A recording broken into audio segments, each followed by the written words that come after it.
Star Wars Young Jedi Knights, The Lost Ones, Chapter 1. Is that the third book?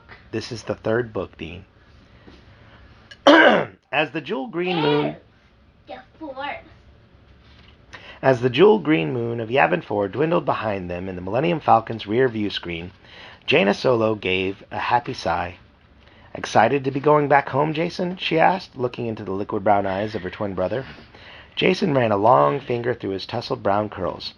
Never thought I'd say it, he admitted. But a month on Coruscant with Mom and Dad and our kid brother does sound kind of nice. Must be a sign of maturity, Jaina teased. Who, me? Jason said, pretending to take offense. Nah. Then, as if to disprove her theory, he flashed a lopsided grin that made him look like a younger version of their father, Han Solo. Want to hear a joke?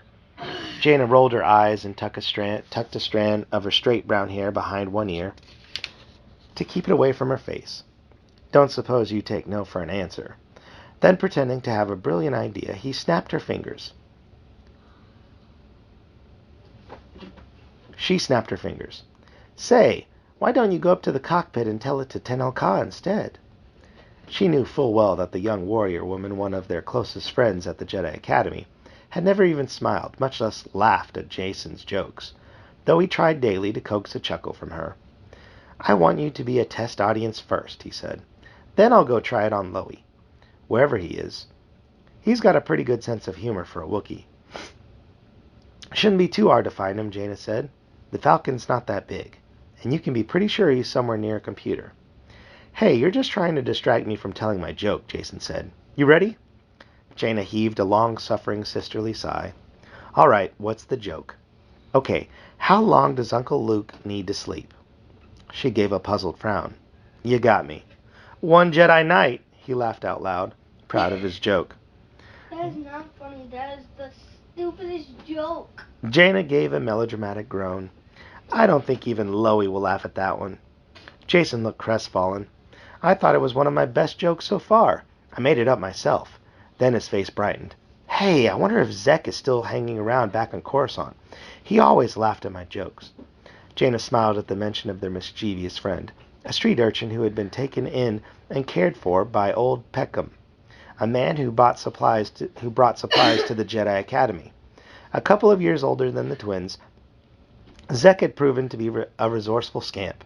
Despite his disadvantaged life, Jaina would sit and listen to Zek for hours as he regaled her with stories of his childhood on Eneth and how, when the colony had been devastated by natural disaster, he had escaped on the next supply ship. Jaina had to admire Zek's determination.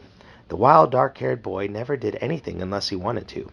In fact, when the captain of the rescue ship had suggested that Zek might be better off in an orphanage or a foster home, Zek had jumped ship to another outbound freighter at the very next stop and stowed away on it. From then on, he traveled from planet to planet, sometimes working as a cabin boy, sometimes stowing away, until one day he had met old Peckham, who was on his way to Coruscant. Though both were independent, somehow a friendship had formed, and they had been together ever since. Okay, Zek might laugh at your joke, Jaina agreed at last. He has a strange sense of humor. Leaving the Jedi Academy far behind on Yavin 4, Jaina and Jason watched the view screen in silence as the stars stretched into star lines and the Millennium Falcon flew into hyperspace, taking them toward Coruscant, toward home. Sitting on the hologram table in the rec area, Jason studied the board. He racked his brains for a strategy to counter Loey's previous gambit. It is your turn, Tenel Ka pointed out, her voice low and matter-of-fact. Jason had been hoping to impress his friends by winning a game or two, but he found it hard to concentrate with Tenel Ka beside him.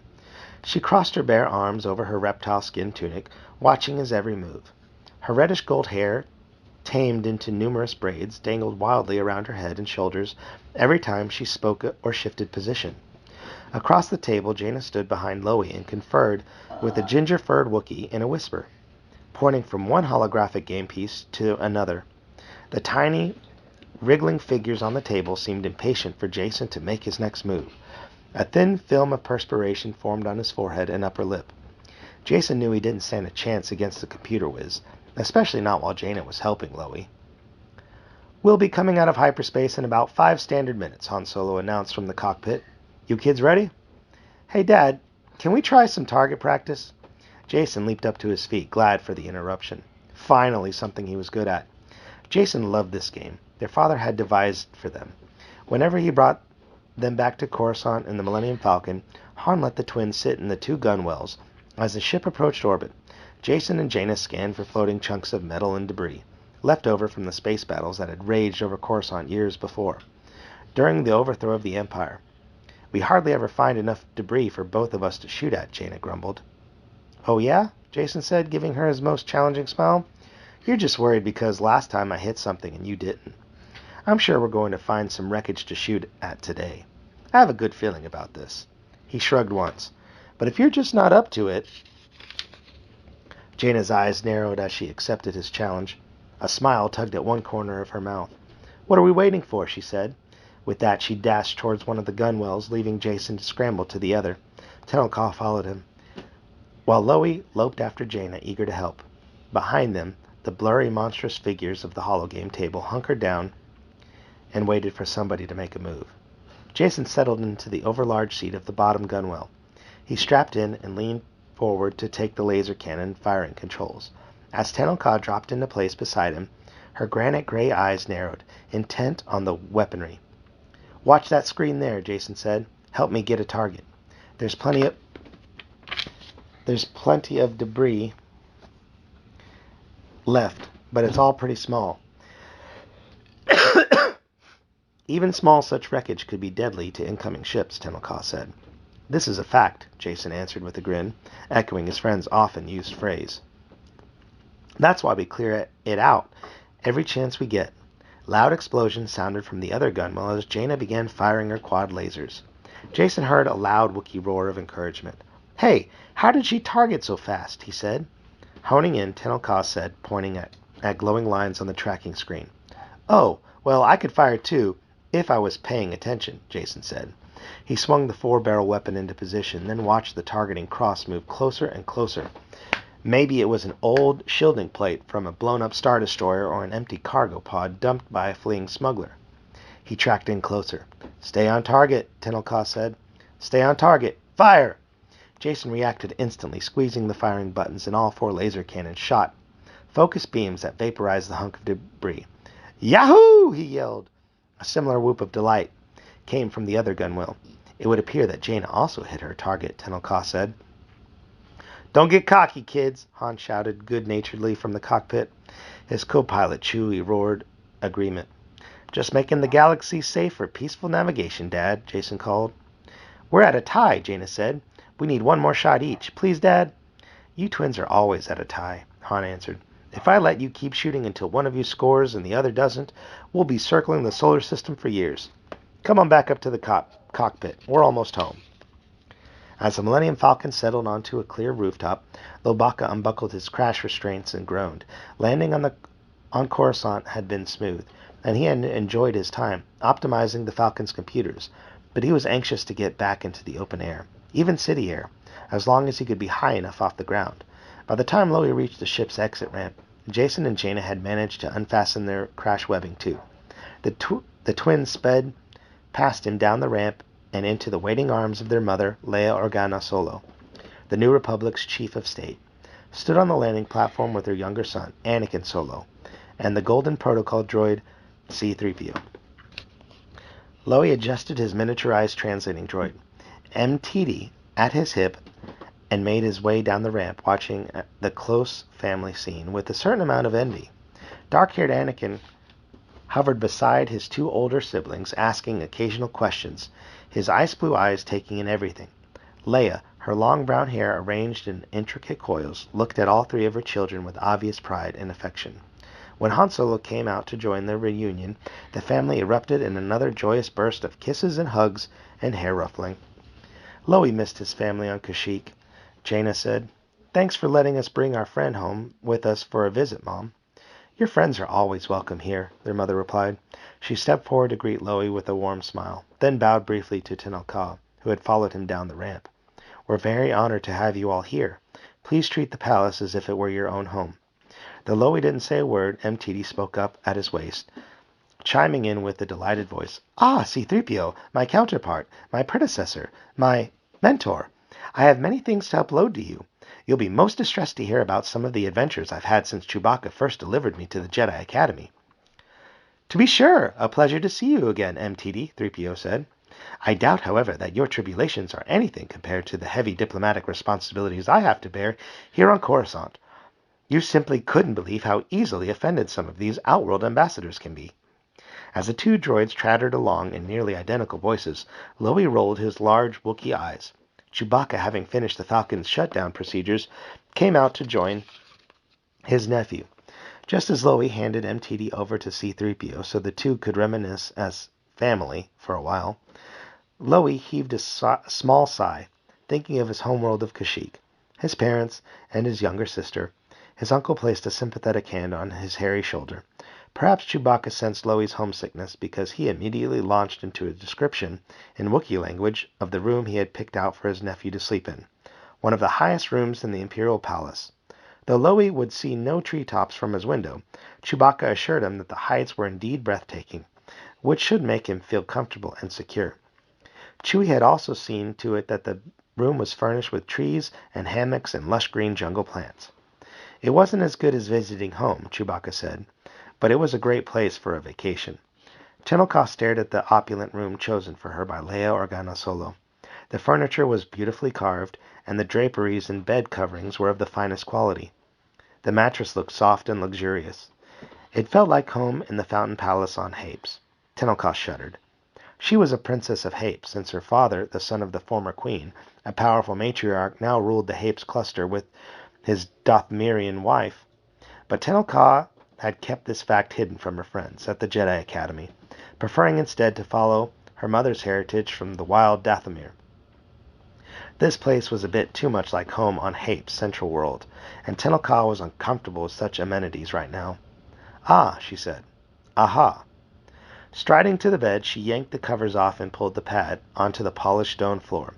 She squatted down on it and nodded with satisfaction. The room no longer seemed as posh and fluffy. Therefore, it was much more comfortable, not to mention much more suitable for a tough warrior woman. This was a fact.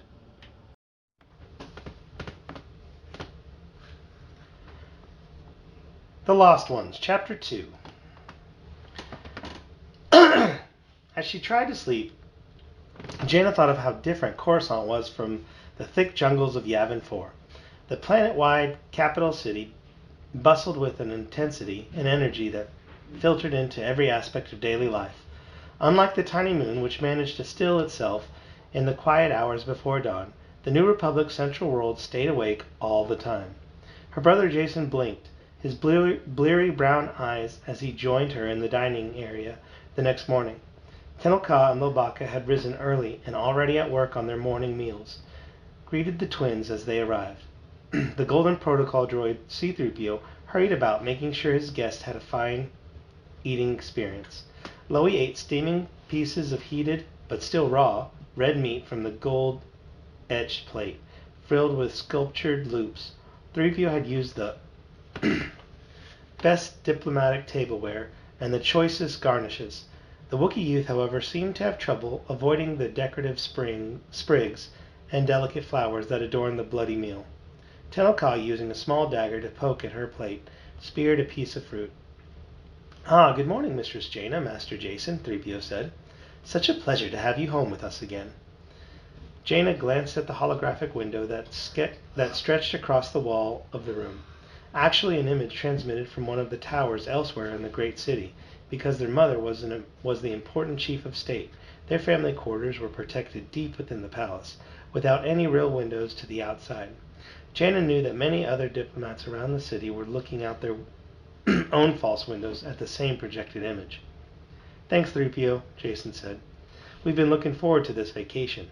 Uncle Luke has been teaching us some terrific Jedi skills, but it can be exhausting. The droid tapped his gold-plated hands together. I am delighted to hear it, Master Jason. Although I am naturally quite busy tutoring young Master Anakin, I have taken the liberty of setting up a fine curriculum of studies for you while you remain here on Coruscant. Your guests are more than welcome to attend classes as well. Oh, it will be just like old times. Classes? Jason interrupted as he plopped down in a chair and began to shovel breakfast into his mouth. You're joking, right? Oh, no, Master Jason, 3PO said sternly. You mustn't neglect your studies. Sorry, 3PO, Jaina said, but we have other plans today. Before the droid could advance his argument any further, the twins' mother came into the room. Good morning, kids, Leia said. Jaina smiled at her mother. Princess Leia looked as beautiful as in the old pictures Jaina had seen from the rebellion. Since that time, Leia had taken on extremely heavy political duties and devoted most of her waking hours, along with quite a few of those she should have spent sleeping, to untangling knots in the threads of diplomacy. What are you doing today, Mom? Jaina asked. Leia sighed and rolled her dark brown eyes in an expression that Jaina often unconsciously imitated. I have a meeting with the Howler Tree people of Bendone. They speak a very strange language and need a team of translators. It'll take me all morning long just to hold a conversation. She closed her eyes and rubbed her fingertips at the temples. And their ultrasonic voices give me a headache. Leia drew a deep breath and forced a smile. But it's part of the job. We have to keep the New Republic strong. There are always threats from the outside. This is a fact, Tenel Ka said gruffly. We have seen the threat of the Shadow Academy and the Second Imperium firsthand. Lobaka growled, clearly remembering the dark and difficult time he and the twins had experienced aboard the cloaked Imperial training station. Hey, I've got something that'll cheer you up, Mom, Jason said, reaching into his pocket. A present I kept for you. He held out the glittering Kreska gem that gem he had snagged while using Lando Calrissian's gem-mining machinery deep in the stormy atmosphere of the gas giant Yavin. Leia looked down at it, blinking in amazement. Jason, that's a Kreska gem. Is this the one you found at Gem Diver Station? He shrugged and looked pleased. Yeah, and I used it to cut my way free from the cell in the Shadow Academy. Would you like to have it? Leia's expression showed how deeply moved she was, but she closed her son's fingers around the valuable gem. Just having you offer it to me is a very special gift, she said. But I don't really need any more jewels or treasures. I'd like you to keep it. Find a special use for it. I'm sure you'll think of something. Jason flushed with embarrassment, then turned an even deeper red when she gave him a big hug. Han Solo came into the cozy dining area from the family's living quarters, freshly washed and wide awake. So, kids, what's up for you today? Jaina ran to give her father a hug. Hi, Dad. We're going to spend some time catching up with our friend Zek. That scruffy-looking teenage junk hunter? Han asked with a faint smile. He's not scruffy-looking, Jaina said defensively. Hey, just kidding, Han said. Just make sure you don't get into trouble, Leia said. Trouble? Jason said, blinking his eyes in a feigned innocence. Us? Leia nodded. Keep in mind that we're having a special diplomatic banquet tomorrow night. I don't want to have you stuck with a medical droid because of a sprained ankle or worse. Sprained ankle? 3PO interrupted as he tried to herd dark-haired Anakin off to a quiet room. I do wish you'd let me keep them here to continue their studies, Mistress Leia. It would be ever so much safer. Anakin looked dejected that he couldn't go out on an adventure with his older brother and sister. MTD spoke up from Lobaka's waist. Well, you need have no fear for their safety, my conscientious colleague. I shall personally see to it that they behave with the utmost caution. You can count on me. Lobaka growled a comment, and Jaina didn't think the Wookiee was agreeing with the little translator droid. In the open air, Jaina waited next to Lobaka, Tenel Ka and Jason as they stood in one of Coruscant's busy tourism information centers. A deck that jutted from the grandiose pyramid-shaped palace. Dignitaries and sightseers from across the galaxy came to the capital world to spend their credits visiting parks, museums, odd sculptures, and structures erected by ancient alien artisans.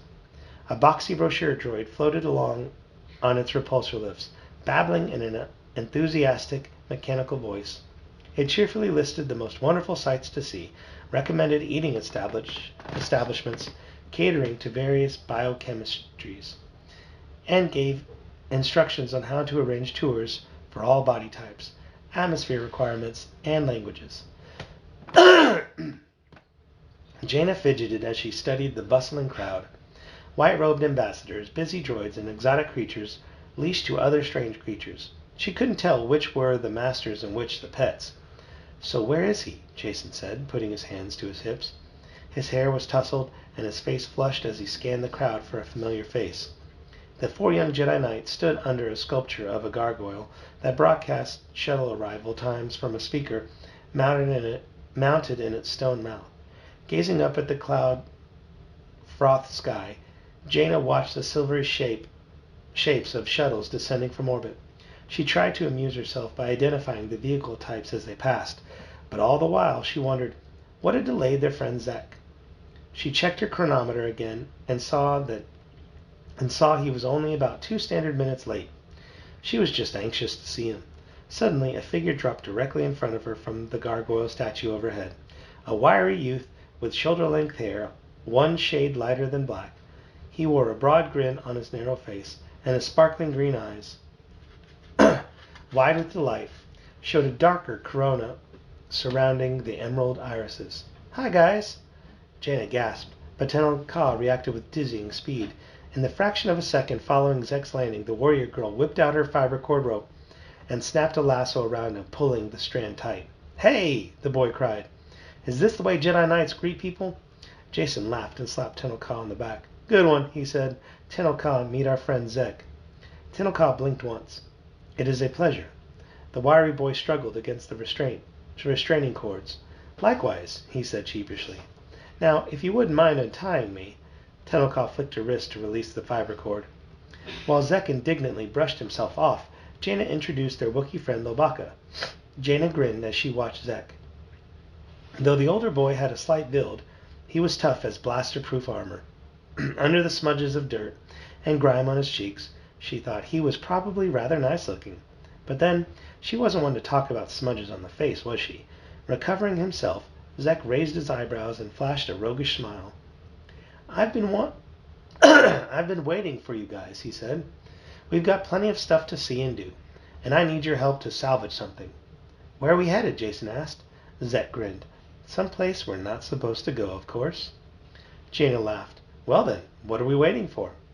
Jason looked out at the sprawling city and thought of all the places he had yet to explore. Coruscant had been the government world not only of the New Republic, but also of the Empire and of the Old Republic before that. Skyscrapers covered virtually every open space. Built higher and higher as the centuries passed, the new governments moved in. The tallest buildings were kilometers high. Many had been destroyed during the bloody battles of the rebellion, and had recently been rebuilt by huge construction droids. Other parts of the planet-wide city remained a jumble of decay and wreckage, their abandoned lower levels and piled garbage forgotten over the years. The buildings were so high that the gaps between them formed sheer canyons that vanished to a point in the dark depths where sunlight never penetrated. Catwalks and pedestrian tubes linked the buildings, weaving them together into a giant maze. The lower 40 or 50 floors were generally restricted from normal traffic. Only refugees and daring big-game hunters in search of monstrous urban scavenger beasts were willing to risk venturing into the shadowy underworld. Like a native guide, Zek led the 4 friends down connecting elevators, slide tubes, and rusty metal stairs and across the catwalks from one building to another. Jason followed, exhilarated. He wasn't sure he knew exactly where they were anymore, but he loved to explore new places, never knowing what sort of interesting plants or creatures he might find. The skyscraper walls rose like glass and metal cliff faces, with only a narrow wedge of daylight shining from above. As Zek took the companions further down, the buildings seemed broader, the walls rougher. Mushy blobs of fungus grew from cracks in the massive construction blocks, fringed lichens, some glowing with phosphorescent light, caked the walls. Lobaka looked decidedly uneasy, and Jason remembered that lanky Wookiee had grown up on Kashyyyk, where the deep forest underworld was an extremely dangerous place. So when they're saying the phosphorescent lichens, they're talking, you know how like in the Zelda game I was playing, you know those glowing things like in the dark caves? No. So it's like a moss that glows like that. Can you just lay down and be still? Can you quit doing twirlies? Just lay down and be still, Dee. Thank you. I want to hug you right now. No, I need you to lay down right now. I'll hug you guys when I tell you goodnight, okay?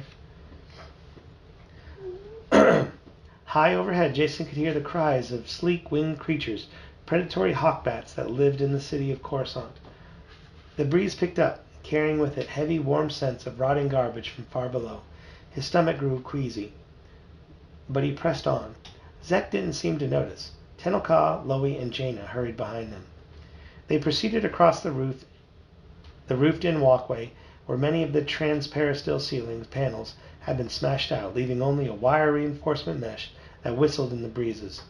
Jason noted etched symbols along the walls, all of them vaguely threatening. Some reminded Jason of curved knives and fanged mouths, but the most common design showed a sharp triangle surrounding a targeting cross. It looked to Jason like the tip of an arrowhead straight between his eyes. Hey, Zek, what's that design? He pointed to the triangular symbol.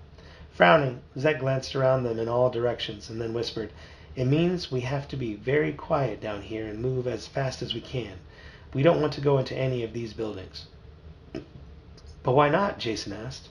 "The Lost Ones," Zek said. "It's a gang. They live down here. Kids who ran away from home and were abandoned by their parents because they were so much trouble. Nasty types, mostly. Let's hope they stay lost," Jaina said. Zek glanced up. His forehead creased with troubled thoughts.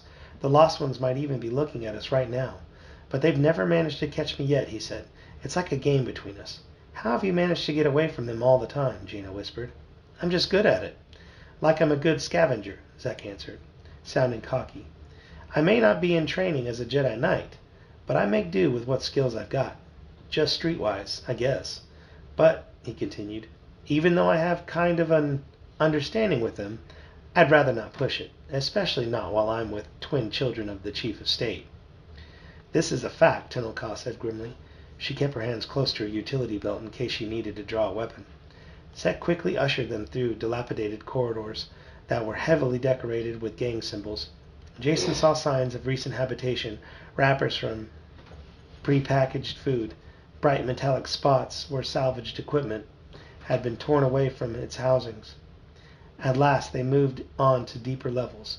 They all breathed more easily, although Zek confessed even he had not fully explored this far down. "I think it's a shortcut," he said. "I need your help so I can recover something very valuable." He raised his dark eyebrows. "I think you'll like it, particularly you, Jason." Zek made his living by scavenging, salvaging lost equipment, removing scraps of precious metal from abandoned dwellings.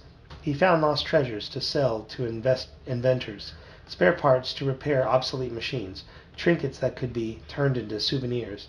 He seemed to have a real skill for finding items that other scavengers had missed over the centuries, somehow knowing where to look, sometimes in the unlikeliest of places. They descended an outer staircase, slick with damp moss from moisture trickling down the walls. Jason had to squint just to see the steps. As they turned the corner of the building, Zek stopped in surprise. In the dim light reflecting from above, Jason could see a strange jumble protruding from the side of the building. Smashed construction bricks, naked Durasteel girders, and a crashed transport shuttle.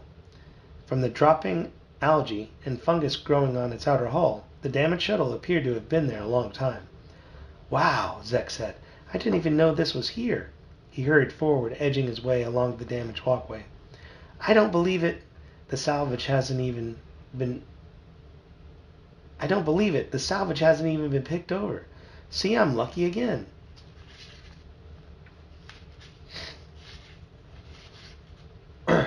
"That's an Old Republic craft," Jaina said.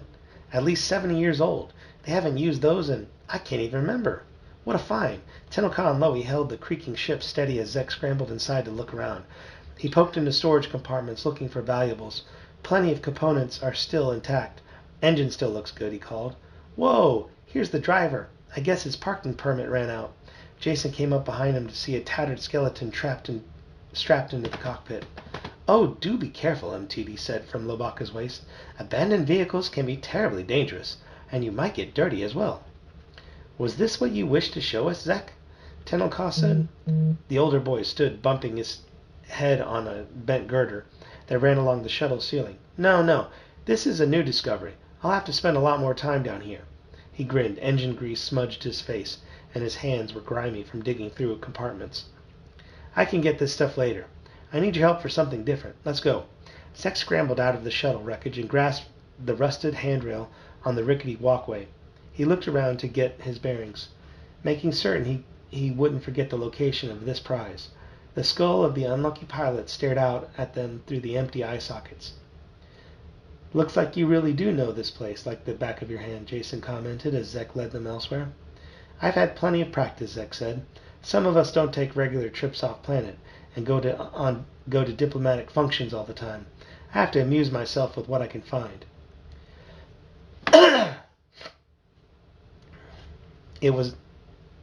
I'm going to stop right there, guys.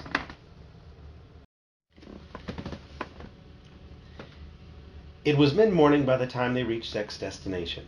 The dark-haired boy rubbed his hands together in anticipation and pointed far below. Down there, can you see it? Jason looked down over a ledge to see a rusted construction crawler latched to a wall about 10 meters away. Completely out of reach. The construction crawler was a crane-like mechanical apparatus that had once ridden tracks along the side of the building, scouring the walls clean, effecting repairs, applying Duracrete sealant. But this contraption had frozen up and begun to decay at least a century ago. Its interlinked rusted braces were clogged with fuzzy growths of moss and fungus. Jason squinted again, wondering why the other boy meant to salvage parts from such an old machine. But then he saw the bushy mass. A tangle of uprooted wires and cables woven together, bristling with insulation material, torn strips of cloth and plastic. It looked almost like It's a hawkbat's nest, Zek said. 4 eggs inside. I can see them from here, but I can't get down there by myself. If I can snatch even one of those eggs, I could sell it for enough credits to live on for a month. And you want us to help you get it? Jaina asked. That's the idea, Zek said. Your friend, Tenelka there, has a pretty strong rope, as I found out. And some of you look like good climbers, especially that Wookiee. MTD shrilled. Oh no, Lobaka, you simply cannot climb down there. I absolutely forbid it. Loey hadn't looked too eager at first, but the translating droid's admonishment only served to convince him otherwise. The Wookiee growled in agreement to Zek's plan. Tenelka attached her grappling hook to the side of the walkway. I am a strong climber, she said. This is a fact. Zek rubbed his hands together in delight. Excellent. Let me get the eggs, Jason said, eager to touch the smooth, warm shells, to study the nest configuration. I've always wanted to see one close up. This was such a rare opportunity. Hawkbats were common in the deep alleyways of Coruscant, but they were horrendously difficult to capture live. Pulling the fiber cord taut, Tenelka wrapped her hands around it and began lowering herself to the cold construction crawler. Jason had seen her descend the walls of the great temple on Yavin 4, but now he watched with renewed amazement as she walked backward down the side of the building, relying only on the strength of her supple arms and muscular legs. Jason admired the girl from Dathomir, but he wished he could make her laugh. He had been telling Tenelka his best jokes for as long as he had known her, but he still hadn't managed to coax even the smallest smile from her. She seemed not to have a sense of humor, but he would keep trying. Tenelka reached the construction crawler and anchored the fiber cord, gesturing with her arm to summon him down.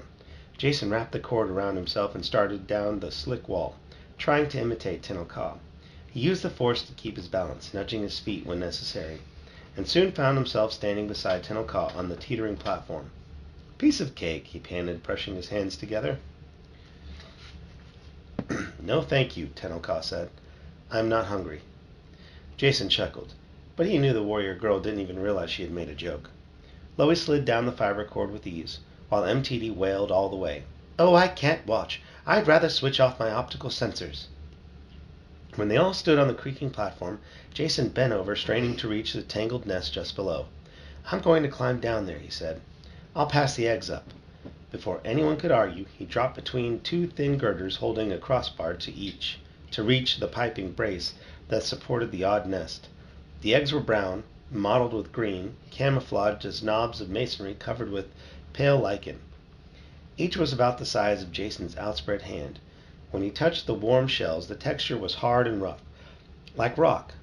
With the force, he could sense the growing baby creature inside. Perhaps he could use the force to levitate the prize up to his friends. He smiled, tingly with wonder as he hefted one of the eggs. It wasn't heavy at all. As he touched a second egg, though, he heard a shrill shriek from above. Coming closer, Tenelka shouted a warning. "Look out, Jason!" Jason looked up and saw a sleek form of the mother hawkbat swooping down at him and screaming in fury, metallic claws extended, wings studded with spikes. The hawkbat's wingspan was about 2 meters. Its head consisted mostly of horny beak with the sharp ivory teeth, ready to tear a victim to shreds. "Uh-oh," Jason said. Loey bellowed in alarm. Tenelka grabbed for a throwing knife, but Jason knew he couldn't wait for help. The creature dove toward him like a missile, and Jason closed his eyes to reach out with the force. His special talent had always been with animals. He could communicate with them, sense their feelings, and express his own to them. "It's all right," he whispered. "I'm sorry we're invading your nest. Calm. It's all right. Peace." The hawkbat pulled up from her dive and clutched one of the corroded lower crossbars with Durasteel hard claws. Jason could hear the squeaking sound as the claws scraped rust off the metal, but he maintained his calm. "We didn't mean to hurt your babies," he said. "We won't take them all. I need only one, and I promise you it'll be delivered to a fine and safe place, a beautiful zoo where it will be raised and cared for and admired by millions of people from across the galaxy." The hawkbat hissed and pushed her hard beak closer to Jason, blowing foul breath from between sharp teeth. He knew the hawkbat was extremely skeptical, but Jason projected images of a bright aviary, a place where the young hawkbat would be fed delicacies all its life, where it could fly freely yet never need to fear other predators or starvation, or being shot at by gang members. Jason snatched the last vision, blurred figures of young humans shooting as she hunted between tall buildings, from the mother's mind. This last fear convinced the mother, and she flapped her spiked leathery wings, backing away from the nest and leaving Jason safe. For the moment, he grinned up at his friends. Tenelka stood poised, dagger in hand, ready to jump down and fight. Jason felt a pleasant, warm glow to think that she was willing to defend him.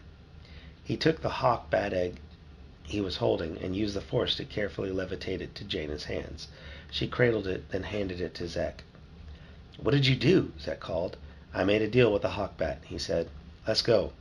"But what about those other eggs?" Zek said, holding his treasure with great amazement.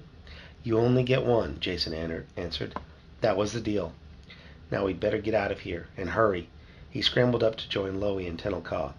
Loey climbed the fiber cord first, racing up the side of the building to the upper ledge. Jason urged the others to greater speed, and finally, when they were all standing back on the walkway, Zek said, "I thought you made a deal with the mother. Why do we have to hurry?" Jason continued to hustle them out of sight of the construction crawler. "Because hawkbats have extremely short memories."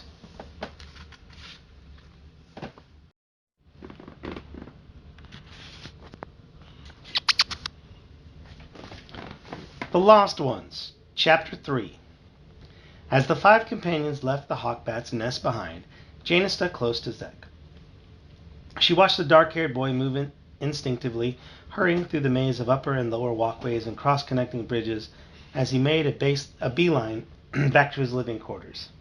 The green-eyed boy beamed with self-congratulatory pride at the precious egg he held, as if it were a trophy he had hoped to win for a long time. "Peckham is going to be so pleased," Zek crowed, looking from Jaina to Jason. "He'll know just what to do with it. He's got a line on everyone who's looking for anything." He glanced sidelong at Jason again. "Don't worry about it. We'll find a good home for this baby. Just like you promised, Jason. It shouldn't be too hard for a professional zoologist to incubate this egg until it hatches."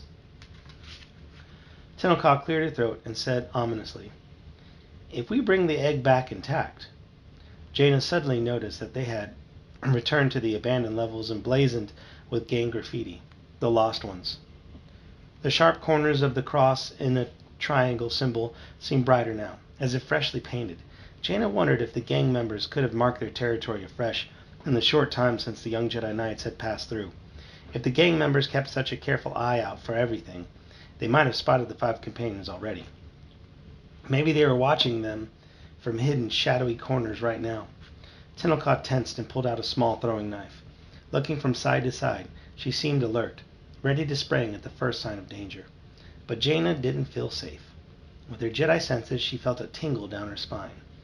If the Lost Ones are so tough and powerful, how come we've never heard of them before? Jason looked around nervously in the creaking, musty buildings. "Because you never come down here," Zek answered. "Whenever we get together, you either have me come to the Imperial Palace, or we meet in the safe upper levels. I'll bet your parents would blow their thrusters if they knew you were where you were right now." "We can take care of ourselves," Tenelka said, defensively, flashing her tiny dagger. "Dear me, I shouldn't be so certain about that if I were you," MTD replied from Loe's waist. A dagger is a small knife. The young Wookiee groaned. Zek smiled thinly. "Down here you can see how I live every day. I don't have anyone to wash my hands for me or cook my meals, you know. And I don't have the luxury of worrying about how to amuse myself. Every day is a search. I'm just lucky I have a special knack for finding things." Jaina was surprised to hear a hint of resentment behind her friend's words. "Zek, if you needed anything, you should have just asked. We could have found you new quarters, given you credits to spend." "Who said I wanted that?" he responded, through clenched teeth. "I don't need charity. I've got my freedom here. I can do whatever I want.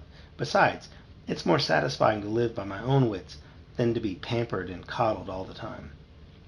MTD piped up, "Well, really, Master Zek, it might interest you to learn that not everyone minds being pampered and coddled." Jaina ignored the translating droid and wondered if Zek really meant what he said. "Nothing personal," Zek said with a shrug. He looked up at the cross and triangle symbol. "Being a gang member doesn't impress me either. Their leader, Norris, who's our age, is a big bully who likes to throw his weight around. I can run my way through the lower levels better than any of the Lost Ones, so he's been after me to join for a long time. He'd love to have me as his right-hand man, but I'm too independent for that. I work for myself." They stood at the entrance to a sheer walled building near one end of a dilapidated covered walkway that extended to an adjacent skyscraper. More threatening gang symbols marked the inside walls. Half of the windows were broken, and confined breezes whispered through the walkway like voices warning them to go back. Zek looked behind him. "This building we're in is the headquarters of the Lost Ones. We're taking a pretty big risk being here." His emerald eyes sparkled. "Kind of exciting, isn't it?" The building was large and dark, filled with cavernous spaces of empty meeting chambers, offices, and abandoned supply rooms. Jaina wondered if any record or blueprint of this ancient building still existed in the vast computer archives of the Imperial Information Center. "I don't think you have to worry about Norris, though," Zek said, raising his voice. "He talks big, but his ambitions are definitely low. He has no interest in becoming anything more than the biggest bully in a run-down section of a single building on an average planet in a big galaxy." Zek's voice sounded taunting. "He'll never go anywhere, because his dreams are small." Just then, ceiling panels smashed down from above them, and a dozen wiry young men and women dropped to the floor. They looked scuffed and dirty, with hard, lean faces. Each held an interesting, cobbled-together weapon scavenged from sharp pieces of scrap. "You trying to annoy me, trash collector?" the big, burly young man said. His voice was broad and dark, his eyes close set, his teeth crooked as he ground his jaws together and spread his lips in a sneer. "It's not polite to eavesdrop, Norris," Zek said. Then the gang leader's eyes fixed on the precious hawkbat egg Zek cradled close to his chest. "What has the little trash collector found?" Norris said. "Hey, everybody! Looks like we're going to have fresh eggs for morning meal." Lobaka growled loudly enough to startle the Lost Ones, baring his long Wookiee fangs. Zek looked suddenly nervous, as if the valuable hawk egg made him vulnerable in new ways. "What do you want the egg for?" Jason said. "He only wants it because I want it," Zek said. "He'll probably smash it, not knowing what it's worth." Tenelcod now held a throwing dagger at the ready in each hand. The Lost Ones looked at her and Loey, then at the three seemingly easier targets of Zek and the twins. In a case like this, Zek said, moving slowly, extending the mottled egg gradually, as if reluctant to surrender it to the brawny gang member, the most sensible idea is to run! He swirled and dashed onto the rickety walkway. The vibration of his running knocked loose a broken wall plate, which dropped silently into the murky depths below. The young Jedi Knights reacted quickly and scrambled after their friend onto the covered bridge. The gang members howled and gave pursuit, cluttering their crude weapons against the walls. Out in the middle of the dilapidated walkway, Zek suddenly pulled to a stop as a gang member, an angry young woman who looked even tougher than Tenel Ka, appeared from the opposite building and stood ominously at the far entrance. "We're trapped," Jaina said with a hard gulp. This did not seem like a good place for a standoff. Zek looked back and forth as if seeking inspiration in the middle of the swaying bridge. The cold wind sighed through the broken windows and gaps in the flooring. "Just to be fair," he said, crossing his arms with feigned good humor, "I'll let you guys solve this one. Got any ideas?" Jaina tried to think of something she could do with what Uncle Luke had taught them at the Jedi Academy.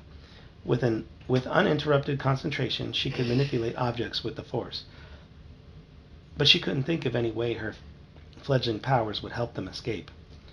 Norris strode forward, his chest puffed with confidence. "Now give me that egg, trash collector, and maybe we won't throw you over the edge." Just then a screeching sound came from above.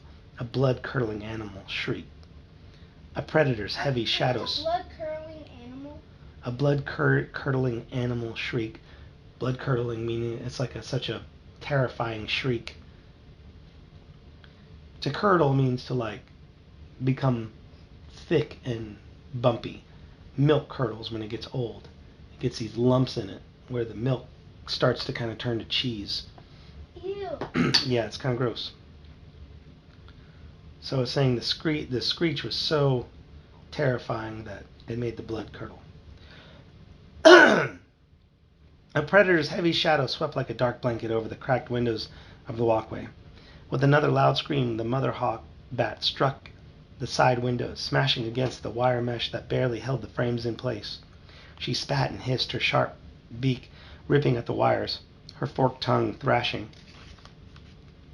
As she dug her claws in, trying to get at Norris, the gang leader staggered backward with a surprised yelp. Zek protected the egg again, holding it to his chest. At the same time, Loey, focusing on the lone woman guarding the opposite end of the walkway, let out a ferocious roar and charged forward. "Oh my," MTV squeaked.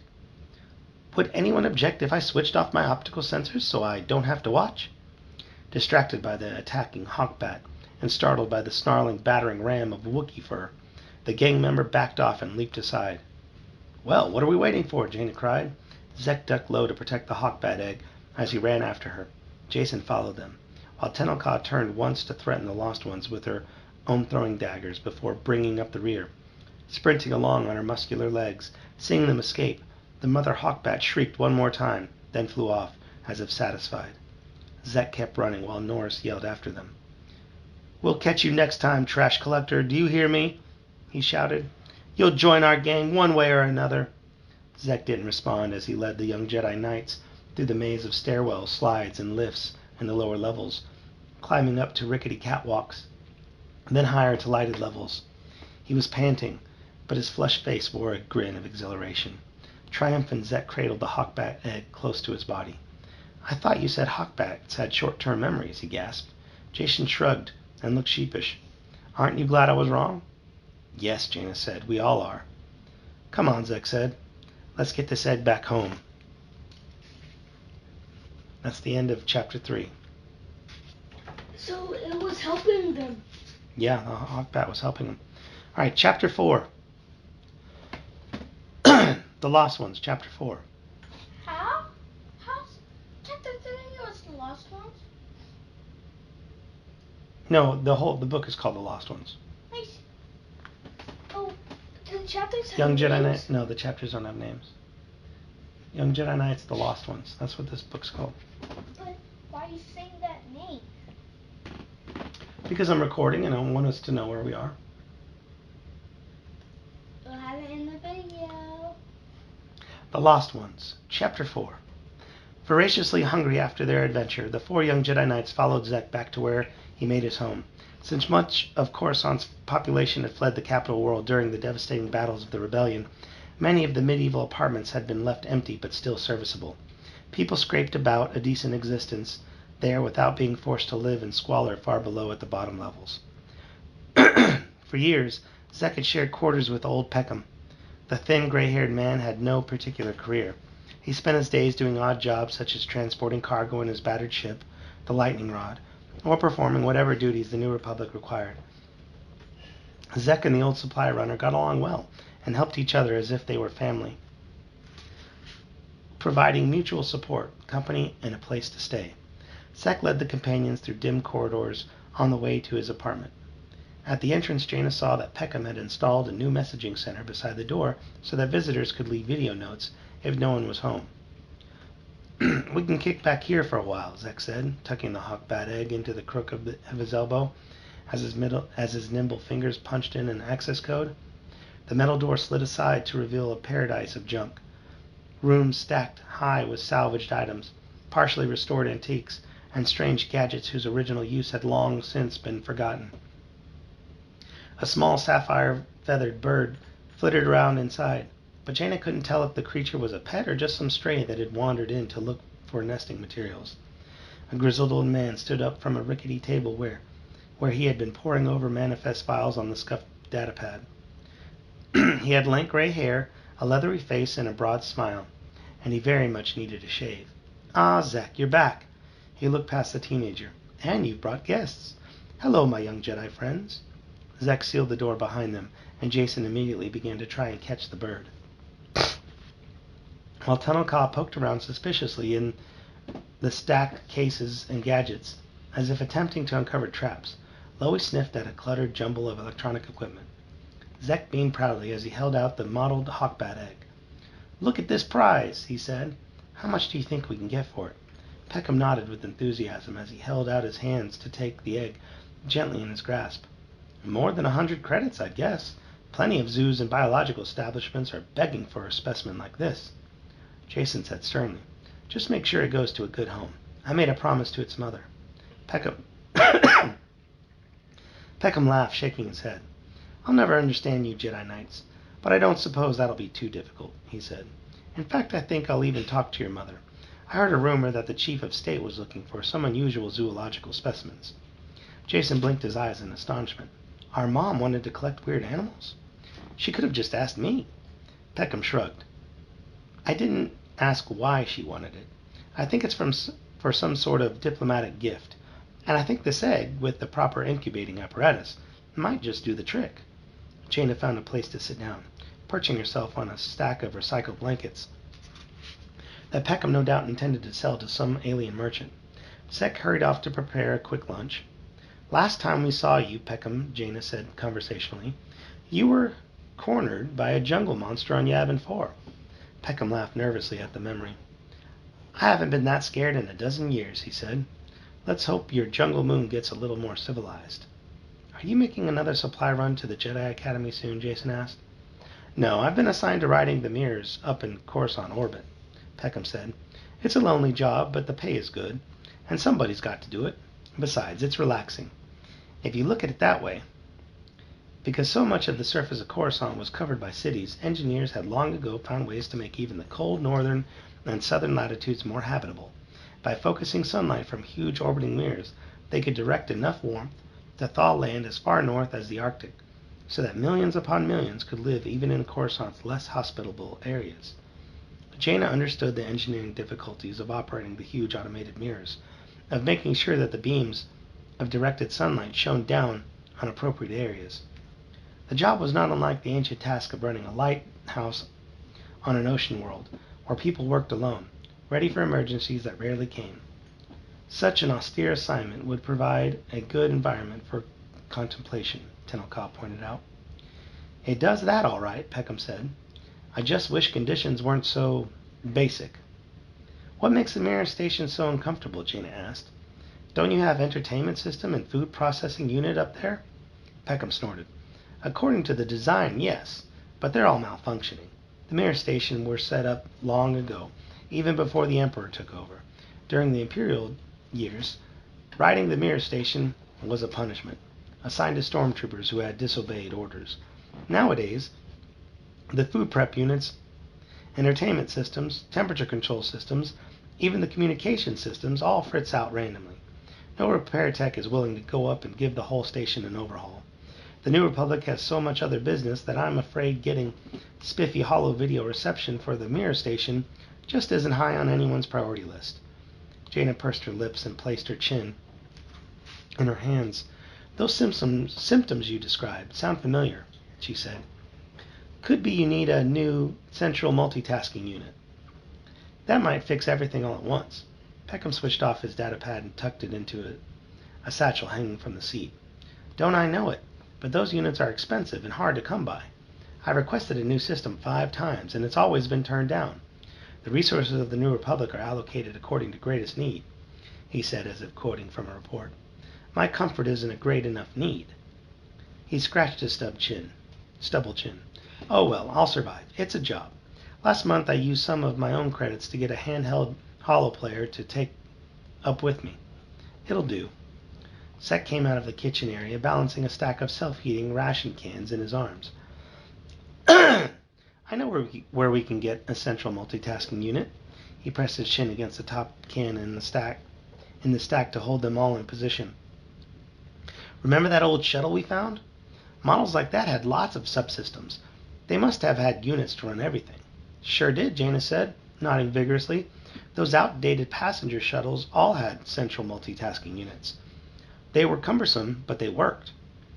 Peckham grinned, then frowned. Well, I'm leaving tomorrow morning, and I'm not sure how I'd install one of those units myself, even if you did get it. Zek waved his hand in dismissal. Relax, Peckham. I'll get one for you by the time you return. I promise. Jaina piped up, seeing an opportunity. And maybe next time you go up to the mirror station, we could go along and help install it. Lobaka bellowed his interest in the project as well. Peckham's eyes widened with surprise, delight. Well, I suppose that might work after all. Let's celebrate by eating lunch. The old man swept unsorted debris from a low table, clearing a spot for Zek to set down the stacked cans of food. The dark-haired boy studied them and passed out rations to everyone.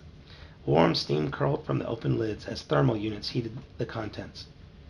Jaina sniffed at her suspiciously, and Jason poked into the goo, while Tenelka studied the label seriously. Loey gave a doubtful growl. You needn't complain, Master Lobaka, MTD said. I'm certain it's quite nutritious. See, the label bears the Imperial stamp of approval. Zek held up one of the cans. These are old stormtrooper rations. We found an entire cache in one of the lower buildings. They don't taste like much, but they have all our nutritional requirements. Tenelka dug in, grunting with satisfaction. Quite acceptable, she said. Jaina stirred the grayish putty-like substance, smiled as Zek dug in, then took a small bite himself. It didn't taste bad. In fact, it didn't taste like anything. So she ate courteously. When they had finished, she stood up, meeting Zek's emerald-green gaze. Want to join us for a meal next time? Zek brightened. Fine with me. When? Well, Jaina said, biting her lower lip, and considering, since Peckham is leaving you all alone, why don't you come to the Imperial Palace tomorrow night? We're taking a holiday with my parents in the morning, but we're having some sort of special banquet in the evening. Banquets are usually pretty boring, but I'm sure we could get you invited. Really? Zek said. Sure, Jaina answered. That's right, Jason agreed. We'll probably give 3PO the time of his life tending to us. The end of Chapter 4. The Lost Ones, Chapter 5. Fat snowflakes fell in skirkling patterns of white against white. There was ice and snow as far as the eye could see on the frozen mountains of Coruscant's polar ice caps. Jaina's exhaled breath produced small puffs of fog in front of her face. Her nose and throat tingled with cold as she inhaled, reveling in the feeling. The crisp air was fresh and clean and delicious. The tauntaun beneath her, however, smelled bad. The creature was supposed to be well behaved, but Jaina didn't think the Bothan stable manager at the polar corrals spent any more time training the wild Arctic animals than he did bathing them. The tauntaun was a white-furred reptile with curved horns jutting from its head. It ran on muscular three-toed hind legs designed to crunch across the snow at high speed. The animals were native to to the Ice World Hoth, where the Rebel Alliance had long ago established a secret base. In recent years, though, an enterprising stable manager had transported a few of the beasts to Coruscant's ice caps, intending to offer tauntaun riding as an activity for winter sports enthusiasts who came to the North Pole. But the tauntauns had become surly and stubborn after being transplanted from their home, and Jaina couldn't see how riding one was supposed to be fun. Her tauntaun fought the bit in its mouth as she... Tauntaun? Tauntaun? Do you remember in Empire Strikes Back where Those huge things. No, they weren't huge. Han Solo was riding on one of them, and No? it died. It died in the cold, and then he had to cut it open with Luke's lightsaber, and he put him inside of it because Luke was cold after he escaped from the Wampa. That's... Can you show You don't remember? I can't show you a picture right now. How dare you? I'll show you later. Sokwa. I'll show you, but you should remember they had like the horns on the side of their heads. They look like a llama. Maybe a little bit. Yeah, Like with a their hump kangaroo? back and their legs. All right. Maybe I think more like a kangaroo than a llama, yeah, because they sit on two back legs. Her tauntaun fought the bit in its mouth as she tried to make it keep pace with Jason and his mount. Anakin stayed closer to their father, who hung back next to Leia. Han Solo had claimed to be an expert rider of the uncooperative tauntauns, but Jaina giggled as she watched her father experience plenty of difficulty as they raced across the snows. The part Jaina enjoyed most was just being able to spend a few hours away from the bustling city with her family, so they could be kids and their parents could be parents, if only for a little while. Loie had already made plans with his uncle Chewbacca, and C-3PO had offered to spend the day showing Tenno Cobb the finest obstacle courses and training facilities that Coruscant had to offer. Before long, she and Jason and their friends would have to return to the Jedi Academy to continue their training, and Han and Leia would get back to their work building the New Republic. For now, though, they were on vacation. "Race you," Jason called, hunching over his tauntaun. Jaina took up the challenge instantly. "Well then, what are we waiting for?" She leaned forward and jabbed her heels into the side of the snow lizard. But just as Jason whooped his own challenge, his tauntaun stopped dead in its tracks and refused to go a centimeter further. Jaina's mount lurched forward at full speed, but she wasn't able to gloat over her victory in the race, because she had as much trouble getting her tauntaun to stop as Jason had at getting his to move. "More soup?" Leia asked, huddling next to the thermal container on the snow. Jaina shook her head. "Don't think I could eat another bite, Mom." "Hey, I'd love some more," Jason said. "Me too," Anakin chimed in. "Make that 3 hungry Solo men," Han Solo added with a lopsided grin, handing his soup cup to Leia. "Never could resist one of your packed lunches." "Yeah, I can push food prep buttons better than anyone you know," Leia said wryly. Jaina sighed with contentment, glad just to relax. After the tauntaun riding, they had spent hours turbo skiing, having snowball fights, and building cities in the snow. Now seated on a thick slab of heat-reflective insulfoam, Jaina spread her arms wide, catching snowflakes on her gloved hands. "I wish we could do this more often," she said. "Maybe we should," her mother replied. Anakin slurped the last of his soup.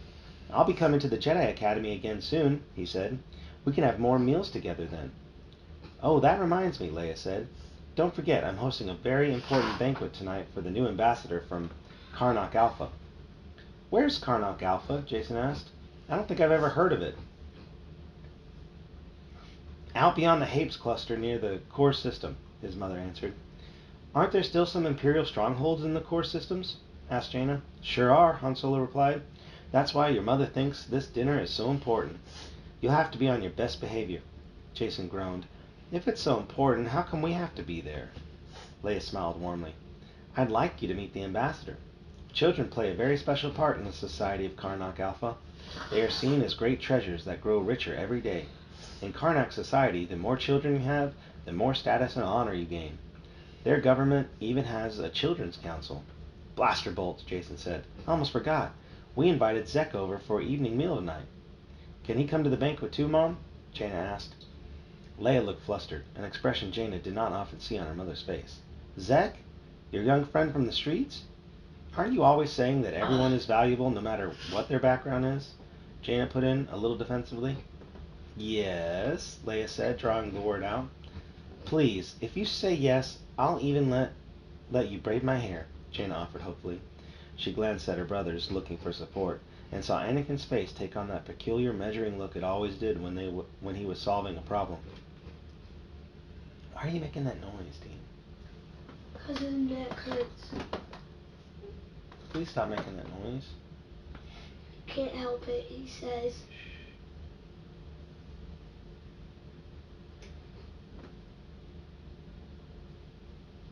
If they valued children so much, won't the ambassador be happy to have another kid join us? Anakin said. Leia's face cleared. Yes, of course. That's right. Your friend Zek is more than welcome to come. In fact, we'll invite Loie and Tenelka too. Jaina laughed with relief. Great. I'll let them know as soon as we get back. Jason finished his soup and stood up. Do we have to leave right away? Han consulted his chronometer. No, we've got an hour or two yet. Well, in that case, Jason said, I'll race you to all those hills. Everyone laughed and dove for their turbo skis. The end of chapter 5.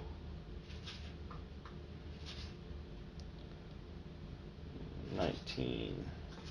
Alright, this next chapter looks pretty long. We'll see what we can do. Looks like 14 pages. Alright. The Lost Ones, Chapter 6. At the appointed hour that evening, Zek arrived at the enormous palace and was ushered inside. New Republic guards checked his name against the approved visitor list and let him proceed into the elegant corridors with their high vaulted ceilings. Although he knew his way to Jason and Jaina's quarters, the uninformed soldiers insisted on escorting him, which Zek found somewhat intimidating.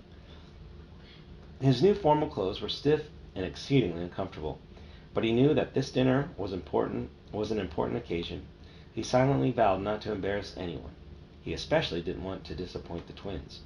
Before old Peckham had departed for his lonely mirror station duties, he'd helped Zek select a few items of formal clothing, and the young man had also gone out trading, bartering some of his best trinkets and artifacts for a particularly slick jacket. Now he felt like a dandy as he rode the turbolift up to the higher levels and wound his way through the maze of corridors to the Chief of State's quarters. The protocol droid C-3PO met Zek at the doorway and hustled him inside, dismissing the soldier escort. Ah, there you are, young Master Zek. We must hurry. You're late. We have preparations to make.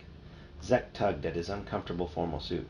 What do you mean, preparations? I'm all ready. I'm dressed. What more could you want? 3PO tisked through his mouth speaker and brushed the front of Zek's shirt. Dear me, these clothes are indeed fine, and they are most interesting. According to my files, they were quite fashionable some decades ago. Quite an historical find, I should say. Zek felt a stab of disappointment. He had worked so hard doing his absolute best to prepare for this special event, and in the space of a few seconds the prissy droid had dismissed all of his efforts. Leia Organa Solo hurried out of the back room, her dark eyes widening as she saw him. Oh, hello, Zek. Glad you could make it. Her gaze seemed to dissect Zek. He clenched his teeth and tried not to show any embarrassment, though he was sure his cheeks were flushed crimson. His fine suit now... Crimson is a red color. His fine suit now seemed as ridiculous to him as a clown's costume. I hope I'm not being too much of a bother, he stammered. I didn't mean for Jaina and Jason to invite me. Don't worry about it, Leia said quickly and smiled. The ambassador from Karnak Alpha has brought her own brood of children, so please relax. Just do the best you can. 3PO returned with a kit of grooming implements. First, we'll comb your hair, young Master Zek. Everything must be presentable. This is a matter of diplomatic pride for the New Republic, though I do wish I could have located the old files about the customs of Karnak Alpha. The place seems to have been forgotten by my protocol programmers. He fussed over Zek's hair. Dear me, you could certainly use a trim. I wonder if we have time. Jaina and Jason came to greet their friend. As he stood soundlessly enduring the golden droid's over-attentive ministrations, Jason's hair seemed awkwardly straight, his face scrubbed so clean that Zek barely recognized the boy. Hello, Zek, Jaina cried with sincere delight, and when she noticed his outfit, she covered her mouth to stifle a giggle. He felt his cheeks burning with fresh shame. When Zek struggled against the buzzing device, 3PO said sternly, I am a protocol droid, you know, fully trained in grooming techniques. Zek didn't argue, but winced as 3PO cleared a snag in his dark hair. I'm not sure this is such a good idea, Zek said. I don't know anything about diplomacy. I don't know any manners or etiquette. Jaina laughed. That's not important. Just use your common sense and watch what the rest of us do. It's a big diplomatic banquet, and you have to follow all sorts of boring ceremonies, but the food's good. You'll enjoy it. Zek didn't point out that it was easy for Jaina to say such things, since she had been brought up in this high political society and trained in the proper responses for so many years that such actions were second nature to her. Zek, though, had no such instruction.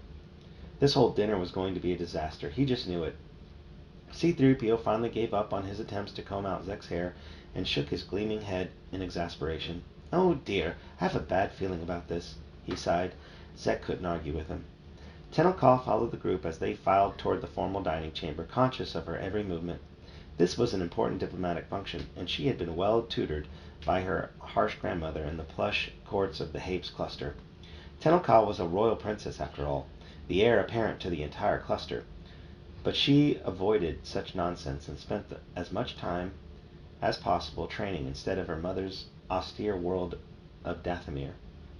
Tenel Ka's Hapan grandmother strongly disapproved of the path that the princess had chosen to follow, but Tenel Ka had a mind of her own, as she frequently demonstrated. Now she strode behind Jason, Jaina, and Zek, walking next to Lobaka and the silent younger boy Anakin. As they hurried to the dining chamber, she wore a short, tight-fitting stealth sheath of colorful reptilian hides, freshly oiled and polished so that they gleamed with her every movement. Her muscular arms and legs were bare, but she wore a flowing cape of deep forest green over her shoulders. Tenel Ka had spent many months at the Jedi Academy in the primitive jungles of Yavin 4, and before that she had lived in the cliff cities of the Singing Mountain clan. It had been a long time since she'd been spoiled with luxuries, but she viewed the formal evening meal with the Karnak ambassador as another challenge to face. Lobaka had been shampooed and dried, his fur neatly combed so that he seemed much thinner than usual without the swirling hair sticking out in all directions. The black streak that swept back above his eyebrows had been slicked down, giving him a dashing appearance for a Wookiee. C-3PO strutted ahead of Leia and Han as if he were an escort. New Republic guards stood beside the entrance to the great dining hall and swung the doors wide as they approached. Clasping Han Solo's arm, Leia walked in regal in her fine white robes. Though small of stature, the chief of state seemed full of energy and confidence. Like a battery overcharged with power, Tenel Ka admired her. Their timing was exactly right. As they passed into the dining hall from one end to the opposite entrance opened, and the ambassador from Karnak Alpha entered, followed by her train of 8 children. The ambassador was a haystack of tan hair, a mound of fur that grew so long that it obscured every other feature of her body. Not even the ambassador's eyes were visible peeping out from between the strands, as she scuttled forward on feet also hidden by her flowing tresses. The ambassador took her place at the head of the table beside the seat reserved for the chief of state. Leia sat down with her husband next to her. The ambassador's children, all 8 of them, were miniature versions of her, heaps of hair that bustled to their seats. The girl's fur was knotted into colorful ribbons, while the boys jingled with bells tied to strands of hair. All of them seemed well-groomed and impeccably behaved, as they took their seats along one side of the table. Tenel Ka was glad she had thought to braid colorful ribbons into her own red gold hair. She had seen natives of Karnak Alpha during her time at the royal court of Hapes. The hairy creatures were shy and had some unusual customs, but they were relatively easygoing. Tenel Ka sat beside Lobaka, while Jason and Jaina took their dark-haired friend Zek to the front end of the long, polished table. Their little brother Anakin, with his eerie, ice-blue eyes, seemed content to sit anywhere they directed him, quietly waiting for his place between Lobaka and Jason. C-3PO moved up and down the line, fussing over items and reveling in his position. This type of duty was, after all, what a protocol droid was programmed for. Not for bravery or adventure, but for intricate diplomatic functions. In front of each gleaming plate sat a crystalline vase containing a cluster of fresh, rich-smelling greens, exotic plants taken from some of Coruscant's botanical gardens. Interesting specimens that formed a lovely bouquet for each honored visitor. Before the start of the meal, Leia gave a carefully rehearsed speech welcoming the ambassador and expressing her wish for a long and fruitful relationship based on commerce, mutual respect, and support. She whispered to 3PO and the droid disappeared into an alcove, only to re-emerge a moment later carrying a small package. Tenel Ka immediately recognized an incubator sheath wrapped around a smooth, ovoid object. Hey, that's the hawk egg we rescued, Jason said, unable to stop himself. Leia smiled and nodded. Yes, and I suppose the ambassador may appreciate the gift even more now that she knows it was found by the very children she is dining with. The Karnak ambassador trembled with excitement, her long hair jiggling, as Leia explained, Madam Ambassador, we know very little about your culture, but we do know that you have a great love for unusual zoological specimens. We have heard reports of your magnificent holographic dioramas and huge alternate environment zoos where the animals don't even realize they are in a cage. As a diplomatic gift to you and your people, we, we present to you this rare and precious hawkbat egg, one of the most difficult to catch creatures native to Imperial City. Very few of them are in captivity. Delighted, the Karnak Alpha ambassador cooed. This will surely be a wonderful addition to our rarities. But you have to take special care of it, Jason chided. I promised its mother personally. The hairy ambassador didn't seem to find the comment at all strange. I give you my solemn promise. Then the ambassador responded with her own rehearsed speech, her mouth moving somewhere between the strands of fur as she echoed the sentiments Leia had expressed. Meanwhile, her children, little wriggling piles of hair, sat impatient and hungry for the meal, while Jason, Jaina, and the other young Jedi Knights similarly felt their stomachs growling. Han Solo squirmed restlessly beside Leia in his formal clothes, as if chafing under his stiff collar and his medals of military service. Tenel Ka felt sympathy for him. C-3PO came into the room, strutting beside a trundle droid that carried a beaten silver tray of ornate plates piled high with scrumptious-looking cuisine, beautifully garnished and displayed. I think the one that C-3PO's behind, I think the one in front of C-3PO is the silver one. You think so? Mm-hmm. Out of no pictures in this book. No pictures in this book. In all the books I watched, there aren't pictures. Out of normal political courtesy, the golden droid marched toward the head of the table while Leia and Karnak ambassador made the appropriate appreciative sounds, showing how impressed they were with the exquisite food. Tenel Ka watched C-3PO move directly toward the ambassador, picking up one of the larger plates from the trundle droid's tray. She knew instantly that 3PO meant to offer the first meal to the ambassador, which was a terribly rude thing to do according to Karnak custom. In one quick fluid motion, she sprang to her feet and called across the table. Excuse me, C-3PO, she said. If you would allow me, she hurried to one end of the table, as the droid stopped, completely at a loss as to what to do. One by one, Tenel Ka removed the plates from the tray and reverently set them in front of each of the ambassador's children, starting with the smallest, and presumably the youngest furball. Princess Leia looked at Tenel Ka surprised, but reserving judgment. The Karnak ambassador made a motion that must have been a bow of her head. Why, thank you, young lady. You do us a great honor. This is an unexpected observance of our customs. Tenel Ka nudged C-3PO and moved him around to the other side of the table, where she tapped Anakin on the shoulder. She handed the boy a plate, then whispered into his ear. Anakin, without argument or question, stood up dutifully, moved down the table, and presented the next plate of food to the Karnak ambassador. The ambassador chirped with surprise. I am most honored, Chief of State, she said to Leia, that you would choose your youngest to serve me. I thank you, Leia said, uncertain of what else to say. Tenel Ka stood behind Leia, nodding. Her braided red gold hair fell forward. Yes, Ambassador, she said. We wish to show you honor by respecting the customs of Karnak Alpha that a younger member of the household provides for the guest's children, before a child of the host family serves the most honored adult guest. I am most pleased, the ambassador said. We shall have a simple time making diplomatic treaties if all members of the new republic are so considerate of our customs. Trembling with relief that she had averted what could have been a social gaffe for the chief of state, Tenel Ka sat back down while Jason bent toward her, his brandy-brown eyes wide with astonishment. How did you know that? He said in a low whisper. Tenel Ka shrugged beneath her reptilian armor. It is just something I learned, she said, and then fell silent, reluctant to reveal her royal upbringing, even to a good friend. Even though Zek sat back and remained quiet, he still felt uncomfortable. The meal tasted delicious, but each time he moved, he was afraid that one of his gestures might offend someone or cause a diplomatic incident. 3PO served the rest of the meals, and Zek fell to eating with quiet attention, savoring the delicious food, though it was far richer than what he was accustomed to. The salad in the crystal bowl in front of him was crunchy and strange, some of the leaves bitter, others stringy. But he had eaten far worse in his days of scavenging the streets. He had roasted rock slugs and eaten diced duracrete fungus. These greens at least were fresh, and he relished them. The conversation round the table seemed to be empty, polite chit-chat, and Zek, feeling like an irrelevant guest, did his best to participate. He pushed aside the empty crystal bowl. "Delicious salad," he said. "I don't believe I've ever had greens like that." That sounded good, a complimentary but neutral statement, enough to show willingness to take part in the dinner conversation, yet nothing anyone could fault him for. Suddenly, he felt all eyes turned toward him. He looked down to see if he had spilled something down at the front of his out-of-style jacket. Jason seemed full of disbelief.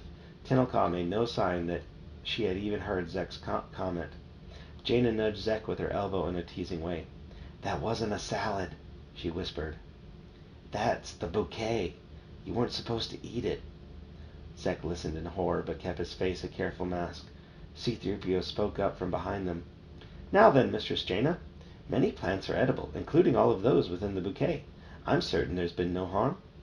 From the far end of the table, Princess Leia cleared her throat. "I'm glad you like the salad, Zek," she said in a voice loud enough for everyone to hear, and pulled her crystal dish toward her.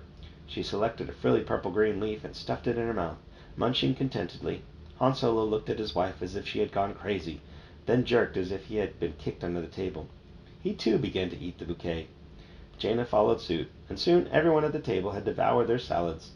Zek was mortified, though he tried not to show it. His manners were laughable, his clothing was outdated, and he had embarrassed everyone by eating something he should have known was decoration. He wished he had never been invited to this banquet.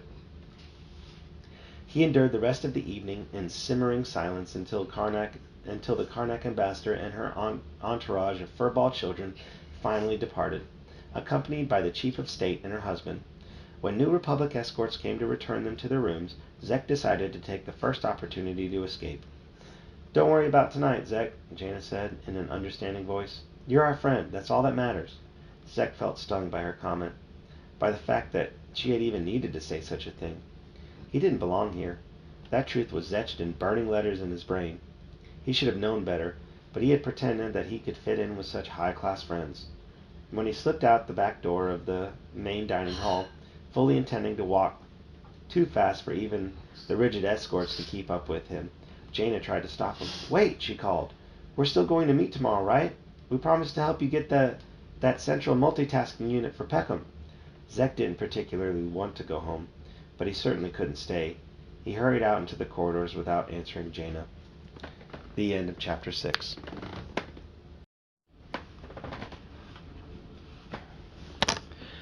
The Lost Ones, Chapter 7.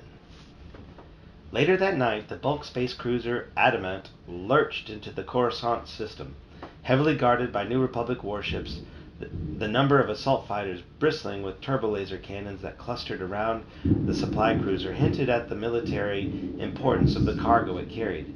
Standing ready on the cruiser's command bridge, Admiral Akbar remained tense despite the additional precautions that had been taken. The Adamant approached a docking zone near the Coruscant space stations, precisely according to schedule. The assault fighters powered down their weapons and split off as each squadron signaled farewell to the Admiral, commander of the New Republic fleet. "Thanks for the escort," Akbar said into the comm unit. "Coruscant security will take over from here." He switched off and paced the bridge. It had been a long haul, but the New Republic badly needed the modern hyperdrive cores and turbolaser battery emplacements his ship carried in its armored holds. The Adamant would deliver the components to the Kuat drive yards, where they would be installed in a new fleet of battleships. Akbar had been charged with making a formal inspection tour, and he always relished the chance to be aboard a fine military ship. Do you guys remember who Akbar is? Mm-mm. Remember Admiral Akbar? "It's a trap!" He kind of looks like a squid. Oh, yeah. Yeah. He survived? Yeah. No, I don't know who he is. When they were blowing up the second Death Star, Mm-hmm. he was like in charge of all the ships that were fighting. I don't. Though the main threat of the evil empire had ended, trouble still flared up in the non-allied systems.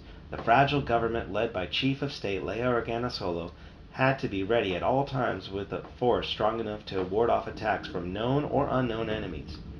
Coruscant Central acknowledges our arrival, said the helmsman. Admiral Akbar nodded. It'll be good to take some rest and recreation downside, he said, turning to the helmsman and staring with his round, fishy eyes. Ever been to Coruscant for a furlough before, Lieutenant? The young man nodded. Yes, sir, several times. I know where there's this little rooftop cantina, a rotating restaurant that lets you look out across the whole city. They've got a keyboard player with 10 tentacles.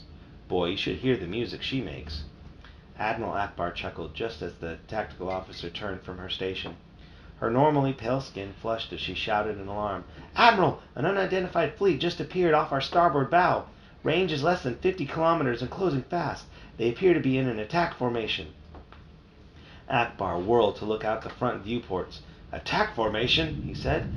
But we're in the Coruscant protected zone, one of the most heavily guarded areas in the galaxy. Who could possibly attack us?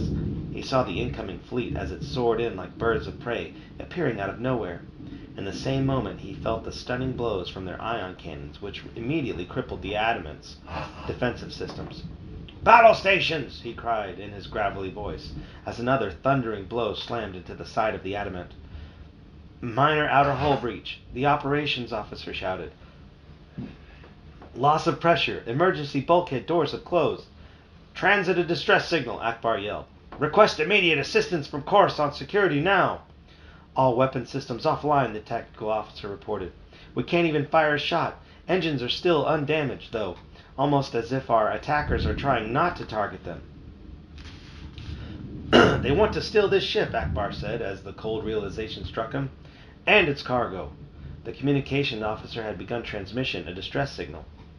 But the round-faced young man looked up almost immediately, his cheeks pale. Sir, communication systems are non-functional. We can't even request help. Admiral Akbar swallowed. Coruscant would note the attack and respond within minutes, but by then, he knew it would be too late. The enemy ships closed in. The modified assault shuttle zeroed in on its target. At its controls, the former TIE pilot, Quarrel, guided the attack. He wore a black skull-like helmet that sealed against his skin and recirculated breathable air. The dark goggles covering his eyes transmitted important tactical data to his retinas. He positioned the shuttle's circular cutting mouth attachment against the armor plating of the rebel supply cruiser. The name Adamant had been stenciled on the side. Adamant, which meant impenetrable, unyielding. Quarrel grunted to himself. The exceedingly tough cutting teeth were made from industrial-grade Kreska gems, and he could slice through any known substance. The Shadow Academy's takeover troops would be in control of the ship within moments. Quarrel punched in an important-looking red button on the controls. It set the Kreska blade spinning, chewing until the attachment had sliced out a large circle in the Adamant's hull, opening a hole into the supply cruiser. Quarrel clenched the black-gloved hand of his bulky droid arm into a fist. His own arm had been crippled when his TIE fighter crashed on the jungle moon of Yavin 4, but Imperial engineers had replaced the twisted limb with a more powerful droid attachment. His strength had increased, though he could not feel anything with his new mechanical fingers. Eager stormtroopers assembled in the boarding tube, holding their blaster rifles ready. Quarrel knew that the supply cruiser's main defenses had been on the escort ships, the 14 heavily armored corvettes, E-wings, and X-wings that had flanked the Adamant on its trip to Coruscant. The rebels had become complacent at their capital world, though, and they had let their defenses lapse for just a moment. Quarrel, lurking in his invisible hiding space, had seized that moment to strike. Airtight seal complete, a stormtrooper captain reported. Very well, Quarrel said, standing from his command chair. Begin the assault. We must be away from here within 5 standard minutes. We have no time for errors. The sealed hatch of the boarding tube popped open, and the stormtroopers charged in, firing at anything that moved, using only stun beams. They had no particular desire to avoid killing the Adamant's crew, but deadly blaster bolts might cause irreparable damage to the bridge's control systems. Some of the rebel crew had taken shelter behind consoles. They fired at the stormtroopers, releasing wild bursts of energy. One trooper went down, a smoking hole in his white chest armor. making a gurgling sound that ended with a burst of static over the comm system. Coral marched in, holding a blaster pistol in his droid hand. The stormtroopers fired repeatedly. The rebel helmsman went down, flying backwards as bolts of blue energy knocked him aside. A tactical officer screamed a challenge as she leapt from her position, shooting 4 times in quick succession. She killed 2 stormtroopers before she, too, was stunned. Coral strode forward, intent on the Adamant's helm. He needed to get the ship moving soon. The dark goggles of his TIE helmet allowed little peripheral vision, and as he passed the command station, the rebel commanding officer, a fish-faced calamarian, leaped up and tackled him. Coral's blaster pistol clattered to the floor. The officer wrestled with Coral, fighting with flipper hands, but the TIE pilot drove his powerful droid fist into the face of the alien, knocking him out cold. Coral retrieved his blaster pistol and climbed to his feet, brushing off his black uniform. A stormtrooper captain marched up to him smartly. "The bridge is secure, sir. Ready to move out." Coral sat down in the Adamant's command chair. Very well. He sealed his helmet and his padded suit for total containment, which would protect him from the rapid decompression when the assault ship detached itself from the hull. He hesitated. "Stuff these rebels into an escape pod and launch it." "Save them, sir?" the trooper asked, perplexed. "We don't have much time." "Then be quick about it," Coral snapped. Conflicting emotions warred within him. These were the enemy, and he had sworn to fight them. But the crew on the ship had battled valiantly, and he couldn't stomach letting them die as they lay there unconscious. The stormtroopers paused for only a second, then hustled as they dragged the limp forms to the bridge, escape pod, and unceremoniously dumped them inside the defensive craft. The stormtrooper captain sealed the hatch and punched the pod's external launch control with a hiss and explosive bolts and a gush of compressed gas. The escape pod shot away. Coral studied the Adamant's tactical station. Rebel defensive... I love you. Hurry, Mommy! Shh. Rebel defensive forces were finally on their way, streaking up out of the orbit and heading toward the besieged supply ship. "Go," he said to the stormtroopers. "Take the assault shuttle and escape. I will meet you back at the base." The stormtroopers hurried to the shark-mouthed assault shuttle and sealed the boarding hatch.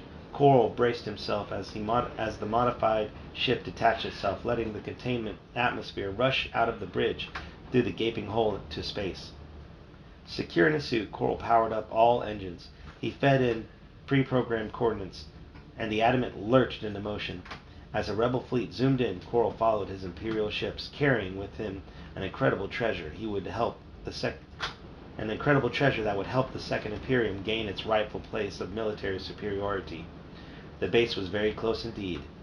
Admiral Akbar returned to consciousness and found himself crammed with his crew inside an escape pod that whirled out of control through space. His head ached, and he felt as if a space mine had exploded inside his skull. His crew members groaned and stirred, coming awake. For some reason, their lives had been spared. He wriggled his way over to one of the tiny viewports so he could watch for rescue craft. As the escape pod spun about in a nauseating spiral, Admiral Akbar saw his own ship from the outside. The hijacked space cruiser, Adamant, lumbered into motion and picked up speed as the Imperial fighters streaked ahead of it. The New Republic reinforcements headed on a direct path to recapture the precious weapons and supplies. But already Akbar could see that the Imperial ships would be long gone by the time those reinforcements arrived. Akbar watched the Adamant vanish before the Coruscant ships came close enough to fire a shot. He wished he could just fall back into unconsciousness, but the splitting pain in his skull kept him wide awake. What happened? The Lost Ones, Chapter 8. As Zek hurried through the night streets of Imperial City, heading away from the palace, he took back stairways and crossed alley catwalks, wanting to see no one. Overhead, blinking lights from shuttles taxiing across the atmosphere fought through a blurring mist of condensed moisture from roof exhaust vents. The city's myriad lights and its sprawling landscape of skyscrapers extending beyond the horizon taunted him with the knowledge that despite the millions upon millions of inhabitants, he was totally alone.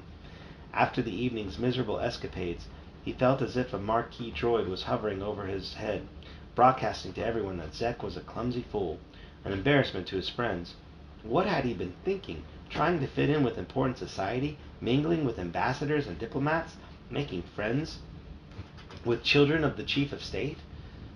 Who was he to spend time with such people? He looked at his feet for something to kick, finally spotted an empty beverage container and lashed out with his boot. A boot he had spent time polishing so he would look good in front of his so-called friends. The container clattered and bounced against the Duracrete wall, but to Zek's frustration it refused to break. He kept his gaze turned downward to the shadows and the clusters of garbage in the gutter. He shuffled aimlessly, wandering the back streets, not caring where he might end up. The lower world of Coruscant was his home. He knew it well, and he could survive here, which was good, because it looked as if he would be stuck in this gloomy place for the rest of his life. There was no hope, no chance for advancement. He simply wasn't the equal of those people who could look forward to a bright future, people like Jaina and Jason. Zek was a nobody. He saw a group of merchants closing up their kiosks for the night, chatting cordially with the New Republic guards who patrolled the streets. Zek didn't want to go near them, didn't want any company whatsoever. He slipped into a public turbolift and punched a button at random, descending 19 floors and emerging in a dimmer section of the city.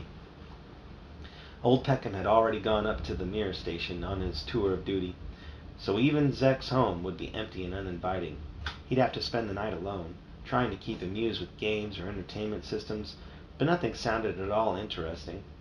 He could wander around for as long as he liked, so he decided to enjoy it. No one would tell him to go to bed, no one would admonish him for going places where he wasn't allowed, and no one would breathe down his neck. He smiled thinly. He had a freedom Jaina and Jason didn't have. When they were out exploring and having fun, the twins constantly checked their chronometers, making sure they would be back home at the appointed time, never making allowances for unexpected circumstances. They certainly didn't want to give their protocol droid a burned worry circuit by not following their explicit orders. The twins were prisoners of their own schedules. But Mommy, because it's gonna be even darker, Dad. What did it matter if Zek didn't know all the manners of life and the diplomatic court required? Who cared if he didn't understand which eating implement to use, or what the appropriate phrase of gratitude was when speaking to an insectoid ambassador? He snorted with derision. He wouldn't want to live like Jaina and Jason. No way. As he wandered along the abandoned corridors, purposely scuffing his toes against the floor plates, he paid no attention to the thickening shadows, to the oppressive silence that surrounded him. He sniffed and clenched his teeth and remembered humiliation. He didn't care about any of that. Zek was his own person, independent, just the way he liked it. Overhead, the glow panels flickered intermittently. Those at the far end of the corridor had completely burned out. A skittering sound in the ceiling duct signaled the passage of a large and clumsy rodent. Ahead he heard another rustling sound, something even bigger. Zek looked up with a gasp to see a tall figure, darker than the inky shadows, step out in front of him. "Well, what have we here?" a syrupy voice said, deep and powerful. The figure stepped closer, and Zek could see a tall woman with eyes that flashed a burning violet. She wore a glittering black cloak with shoulder spines like defensive armor. Long black hair flowed around her like wire-thin snakes. Her skin was pale, her lips a deep crimson. She tried to smile, but the expression looked foreign on her face. Do you remember who this is?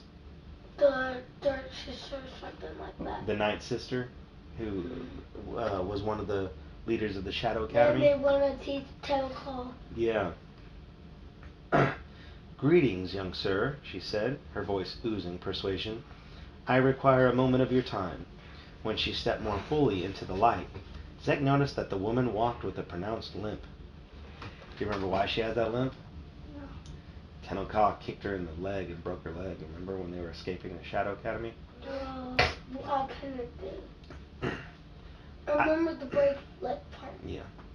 "I don't think so," he said, backing up and turning around just as two sinister figures emerged from the side corridors.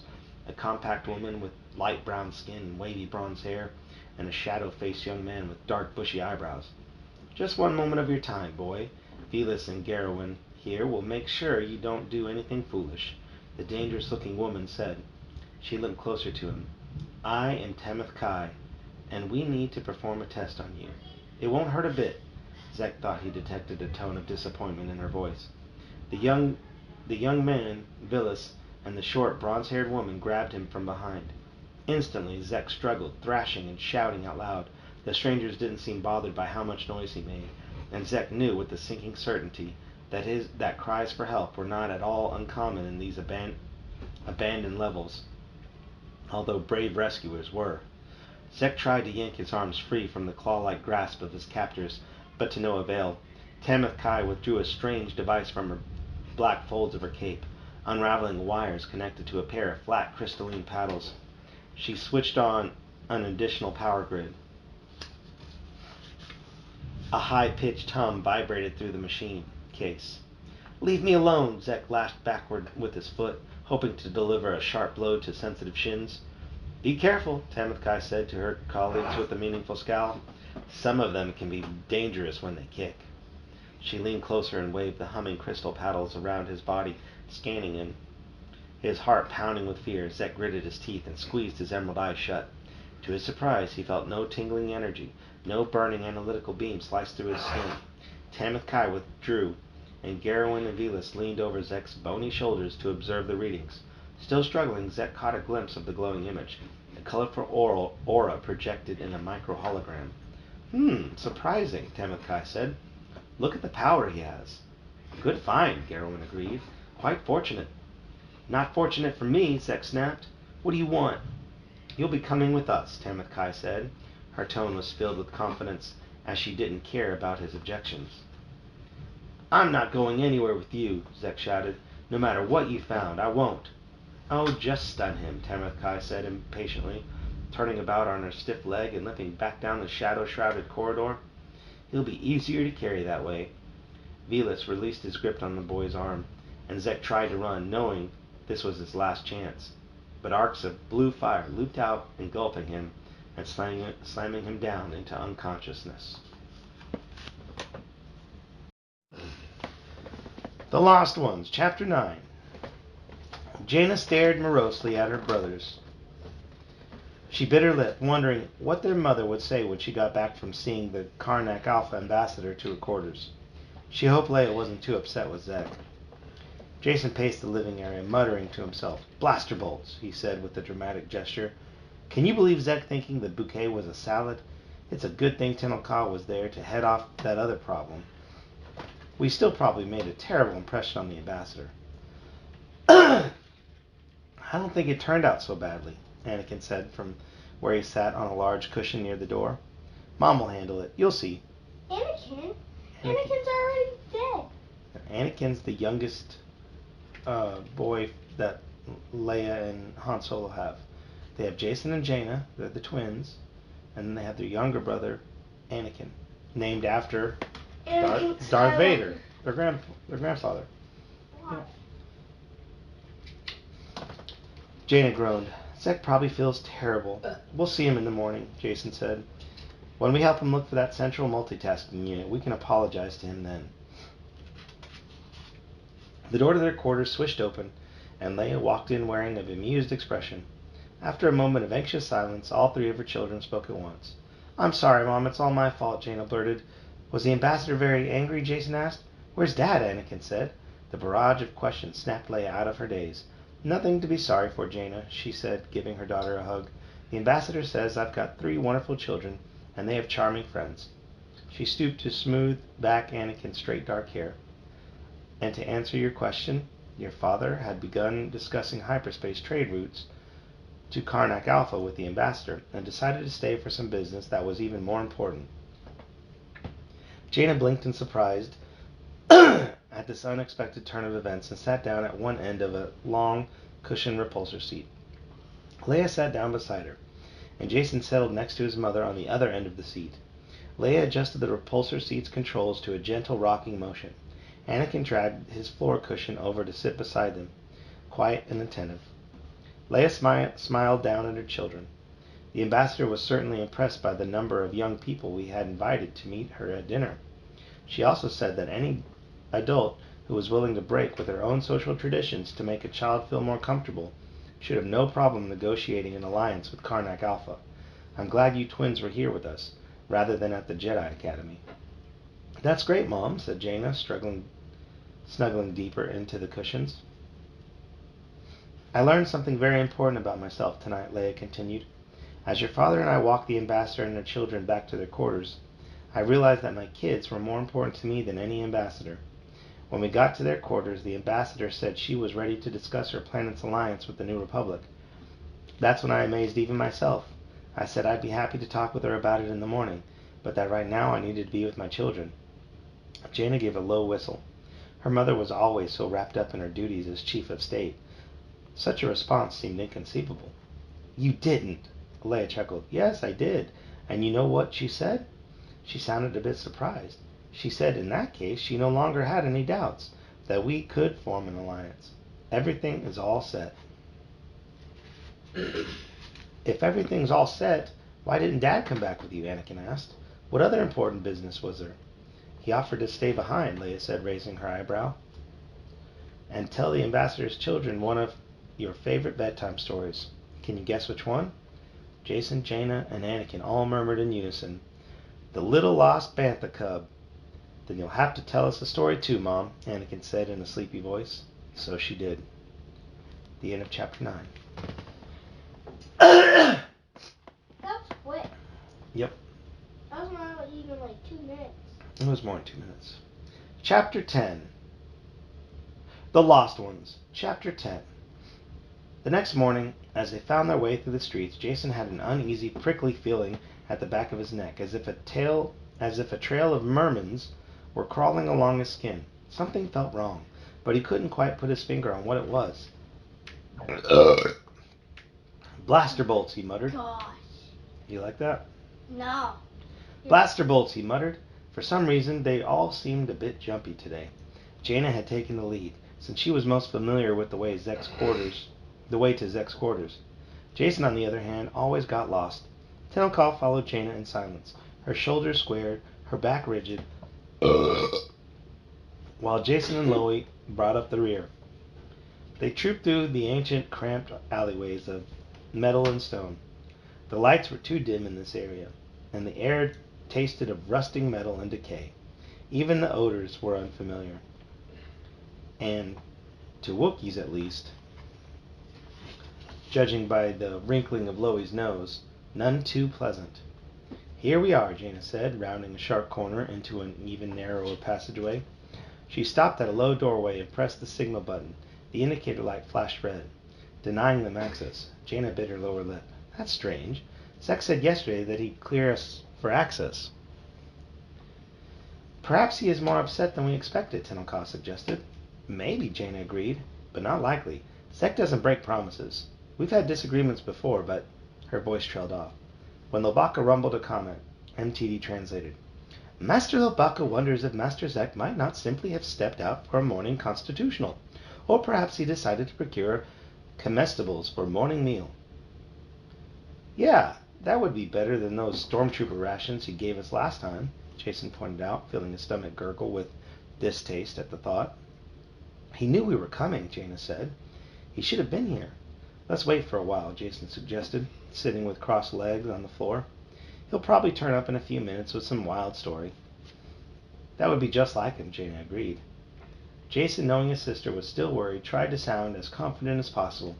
He'll be back any minute, you'll see. In the meantime, he suggested brightly, I've got some new jokes, if anybody wants to hear them. The twins entertained the other young Jedi Knights with stories of Zek's past adventures. Jason told about the time Zek climbed 42 stories down an abandoned turbolift shaft because he saw something glittery and reflective by the glow of his pulsed laser spotlight.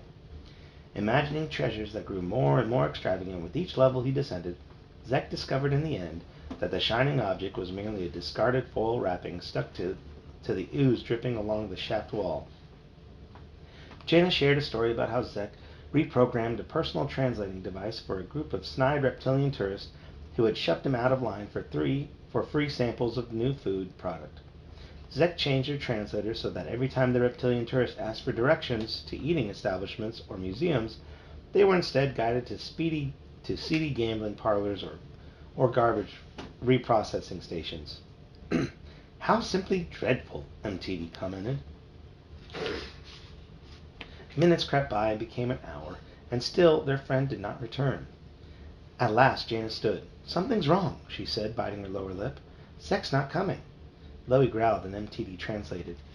Master Lobaka suggests that perhaps Master Zek requires a certain amount of time to overcome his embarrassment. I don't suppose I'll ever understand human behavior, he added. Maybe, Jaina said, her face troubled and unconvinced. Hey, why don't we leave a video note? Jason suggested. We'll try again tomorrow. How long can he stay mad at us? But the next day, Zek was still nowhere to be found. Jason pressed the access request button beside Zek's front door. But again, there was no response. Old Peckham would be returning from the mirror station soon, and he would come home to an empty apartment. I think it's time to start looking for Zek, Jason said, staring at the blank info panel. Agreed, Tenokaw said. Well then, Jaina said, rubbing her hands together briskly. What are we waiting for? And if we still can't find him, we'll talk to Mom. Leia Organa Solo seemed preoccupied and concerned as they entered her private office. Leia smiled at them and brushed a stray hair out of Jaina's eyes. I'm glad you're here, kids. I wanted to show you something. Before Jason or Jaina could tell her about Zek, Leia played a grainy, long-range video clip that showed Imperial attack vessels striking a New Republic military supply cruiser in space near Coruscant. That looks like the ship that kidnapped us from Lando's gem diver station, Jaina cried. Lobaka growled in agreement. Leia nodded. I thought so. From your description, and now I can confirm it to Admiral Akbar, this attack came 2 nights ago. We may have a real threat on our hands, right here on the capital world. Jaina watched the video clip again and frowned. Something else isn't right about those images. I'm trying to figure out what. Leia returned to her desk. Admiral Akbar and a handful of tactical experts are analyzing the footage, and they might want to ask you some questions. We're stepping up security against the very real possibility that we may see another Imperial attack. After that news, when Jason poured out the story of Zek's disappearance, Leia didn't seem overly concerned. She let her gaze drift across all 4 of the young Jedi Knights standing in her office. All right, let me ask you this. Who knows the city better, the 4 of you or Zek? Well, Zek does, Jason answered in a hesitant voice. And if Zek is upset and hiding somewhere, Leia continued, is it any wonder that you haven't been able to find him? But he wouldn't do that, Jaina objected. He promised us. Well then, Leia said in a calm, reasonable voice. Maybe he's found that central multitasking unit already, and Peckham shuttled him up to the mirror station. But he would have left us a message, Jaina set her mouth in a stubborn line. She's right, Mom, Jason spoke up. Zek may seem like a scamp, but he always does what he says he's going to do. Leia swept her children with a skeptical look. How many years have we known Zek? Jaina shrugged. About 5. But what? And in those years, Leia went on, how many times has he just disappeared on some adventure only to reappear about a month later? Jason cleared his throat and shifted uncomfortably. Maybe half a dozen times? There, you see, Leia said, as if that closed the matter. But those other times, Jason pointed out, we didn't have plans to spend the day with him. Leia sighed. And those other times he wasn't upset over an embarrassing diplomatic dinner either. Look, he's older than you are, and legally he can come and go as he pleases. But even if we know for certain that he was missing, which we don't, there's very little we could do about it. The galaxy is a big place. Who knows where he might be? People turn up missing all the time, and we simply don't have the resources to look for everybody. Just this week I've had reports of at least 3 other teenagers missing in Imperial City alone. Why don't you wait and talk to Peckham when he gets back tomorrow? Maybe he'll have some ideas. She herded them out of the room so she could get back to work. Right now I've got to get ready for my next meeting with the Karnak Alpha ambassador, and then I have to see the Howler Tree people again for a musical ceremony this afternoon. She rubbed her temples as if in anticipation of a headache. I really do love my job. Most of it at least. As they left Leia's office, Jason groaned. Mom doesn't believe there's even a problem. Then I guess we'll have to keep searching on our own, Jaina said. Loie growled agreement. It's all up to us, Jason said, pounding a determined fist into his palm. This is a fact, said Tenokaw. The Lost Ones, Chapter 11. After what seemed like an eternity, Zek fought his way back to consciousness. He felt as if 1,000,000 volts had shot through his body, short-circuiting half of his nerves and leaving his muscles tingly and twitching. His head ached. The hard metal floor beneath his body oozed a cruel chill. The harsh white light hurt his eyes. When he sat up, he had to blink away sparkling colored spots, waiting for his vision to focus. Zek finally realized there was nothing to see, only blank, whitish-gray walls. He found a small speaker grill and a vent for an air circulation system, but nothing else. He couldn't even find the door. Zek knew he must be in some kind of cell. He remembered struggling with the evil-looking people who had captured him in a lower city. A black-haired woman with violet eyes, using a strange scanning device, and a dark young man who had stunned him. "Hey!" he yelled. His voice sounded rough and hoarse. "Hey, where am I?" He got to his feet, swaying from dizziness, and made his way to the nearest wall. He hammered on the metal plate, shouting for attention. He worked his way around the small room, but found no door crack. He stumbled to the speaker and shouted into it, "Somebody tell me what's going on. You have no right to take me prisoner." But in spite of his brave words, Zek knew things that Jaina and Jason, raised within the protective confines of the law and guarded by security forces all their lives, had never understood. Zek knew that his rights wouldn't be protected if someone had the power to take them away. No one would fight for him. No one would send military fleets to rescue him. If Zek disappeared, there would be no public outcry. Few people would even notice. "Hey!" he shouted again, kicking at the wall. "Why am I a prisoner? Why do you want me?" He whirled as he heard a whooshing sound on the opposite side of the room. A smooth door slid aside to reveal a powerful-looking man, flanked by stormtroopers.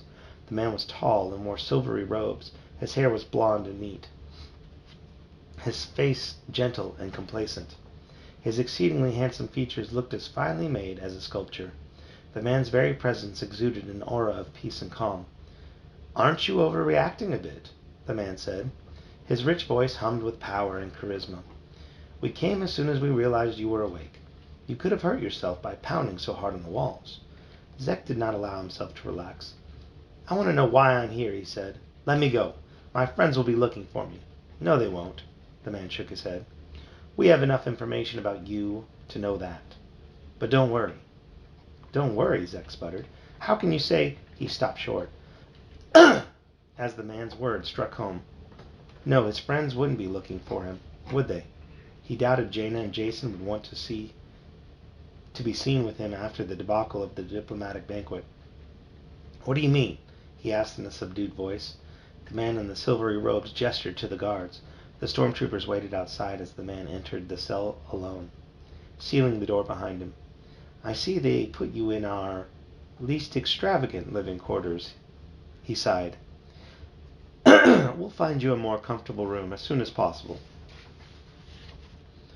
"Who are you?" Zek said, still not letting his guard down. "Why did you stun me?" "My name is Brackus, and I apologize for the enthusiasm of my colleague Temeth Kai. But I do believe she authorized the use of force only because of your struggles. If you had cooperated, it could have been a much more pleasant experience." "I didn't know being kidnapped was supposed to be pleasant," Zek snarled. "Kidnapped?" Brackus said in feigned alarm. "Let's not jump to conclusions until we've got the full story." "Then explain it to me," Zek said. "All right," Brackus smiled. "Would you like any refreshments, something warm to drink?" "Just tell me what's going on," Zek said. Brackus pressed his hands together. His silvery robes flickered around him like rippling water under a cloudy sky. "I have some news for you. Good news. I hope you'll agree, although it may come as something of a shock." "What?" Zek asked, frowning skeptically. "Are you aware that you have Jedi potential?" Zek's green eyes widened. "Jedi? Me?" "I think you've got the wrong person." Brackus grinned. "Fairly strong potential. We were surprised ourselves. Didn't your friends Jason and Jaina tell you? Weren't you aware?" "I don't have any Jedi potential," Zek mumbled. "I couldn't have anything like that." "And why not?" Brackus asked, raising his eyebrows. He seemed so reasonable. He waited for Zek to answer, and finally the boy looked down at his hands. "Because I'm just a street kid. I'm a nobody. Jedi Knights are great protectors of the New Republic. They're powerful and—" Brackus nodded impatiently. "Yes, they are, but the potential to be a Jedi has nothing to do with where you live or how you were raised. The Force knows no economic boundaries. Luke Skywalker himself was just the foster son of a moisture farmer. Why shouldn't a poor kid like you have just as much Jedi ability as, for instance, A politician's twin children who have lived in luxury with all their needs cared for.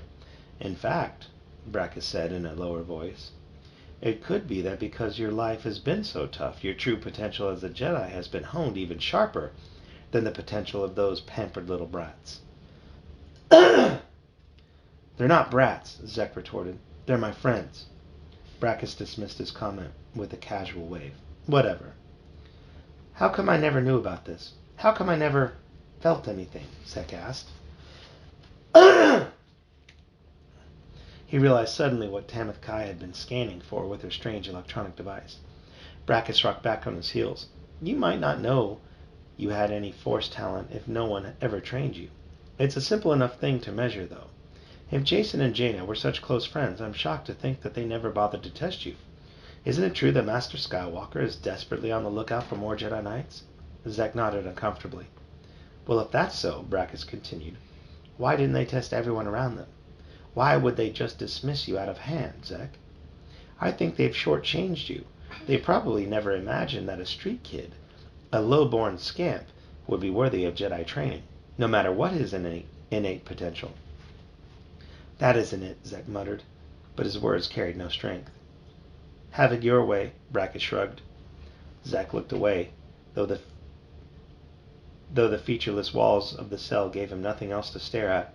He waved a hand around to indicate the cold, close cell. What is this place? He asked, trying to change the subject. This place is the Shadow Academy, Brackus said, and Zek was startled to recognize the name of the hidden station where Jaina and Jason had been held against their will.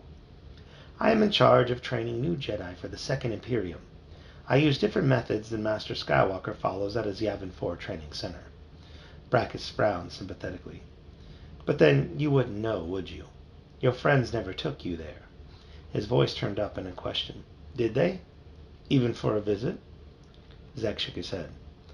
Well, I am training new Jedi, powerful warriors to help bring back the glory of the Order of a New Empire.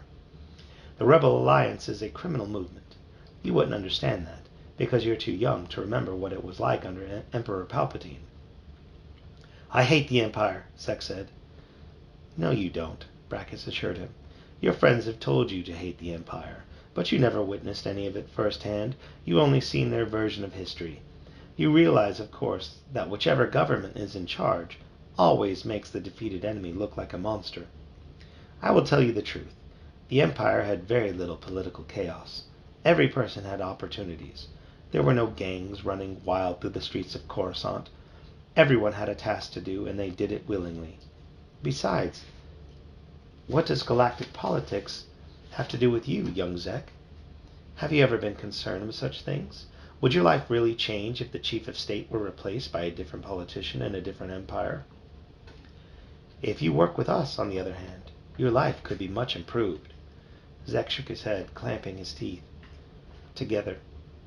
I won't betray my friends, he growled. Your friends, Brackus said. Oh, yes, the ones who never tested you for Jedi potential. The ones who only came to visit you when it fits into their social schedule. They're going to leave you behind, you know, and they find more important work to do. They'll forget about you so fast you won't have time to blink. No, Zek whispered. No, they won't.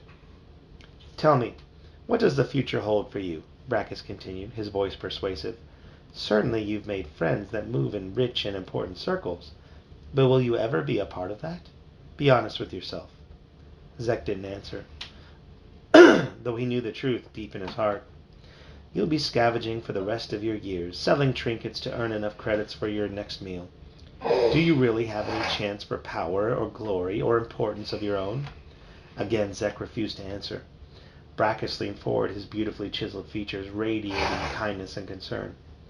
I'm offering you that chance, boy. Are you brave enough to take it? Zek searched for the strength to resist, focused on a thread of anger. The same chance you offered to Jaina and Jason? They told me how you kidnapped them, brought them to the Shadow Academy, and tortured them. Tortured them? Brackus laughed and shook his blond head. I suppose after being pampered all their lives, a bit of hard work might seem like torture.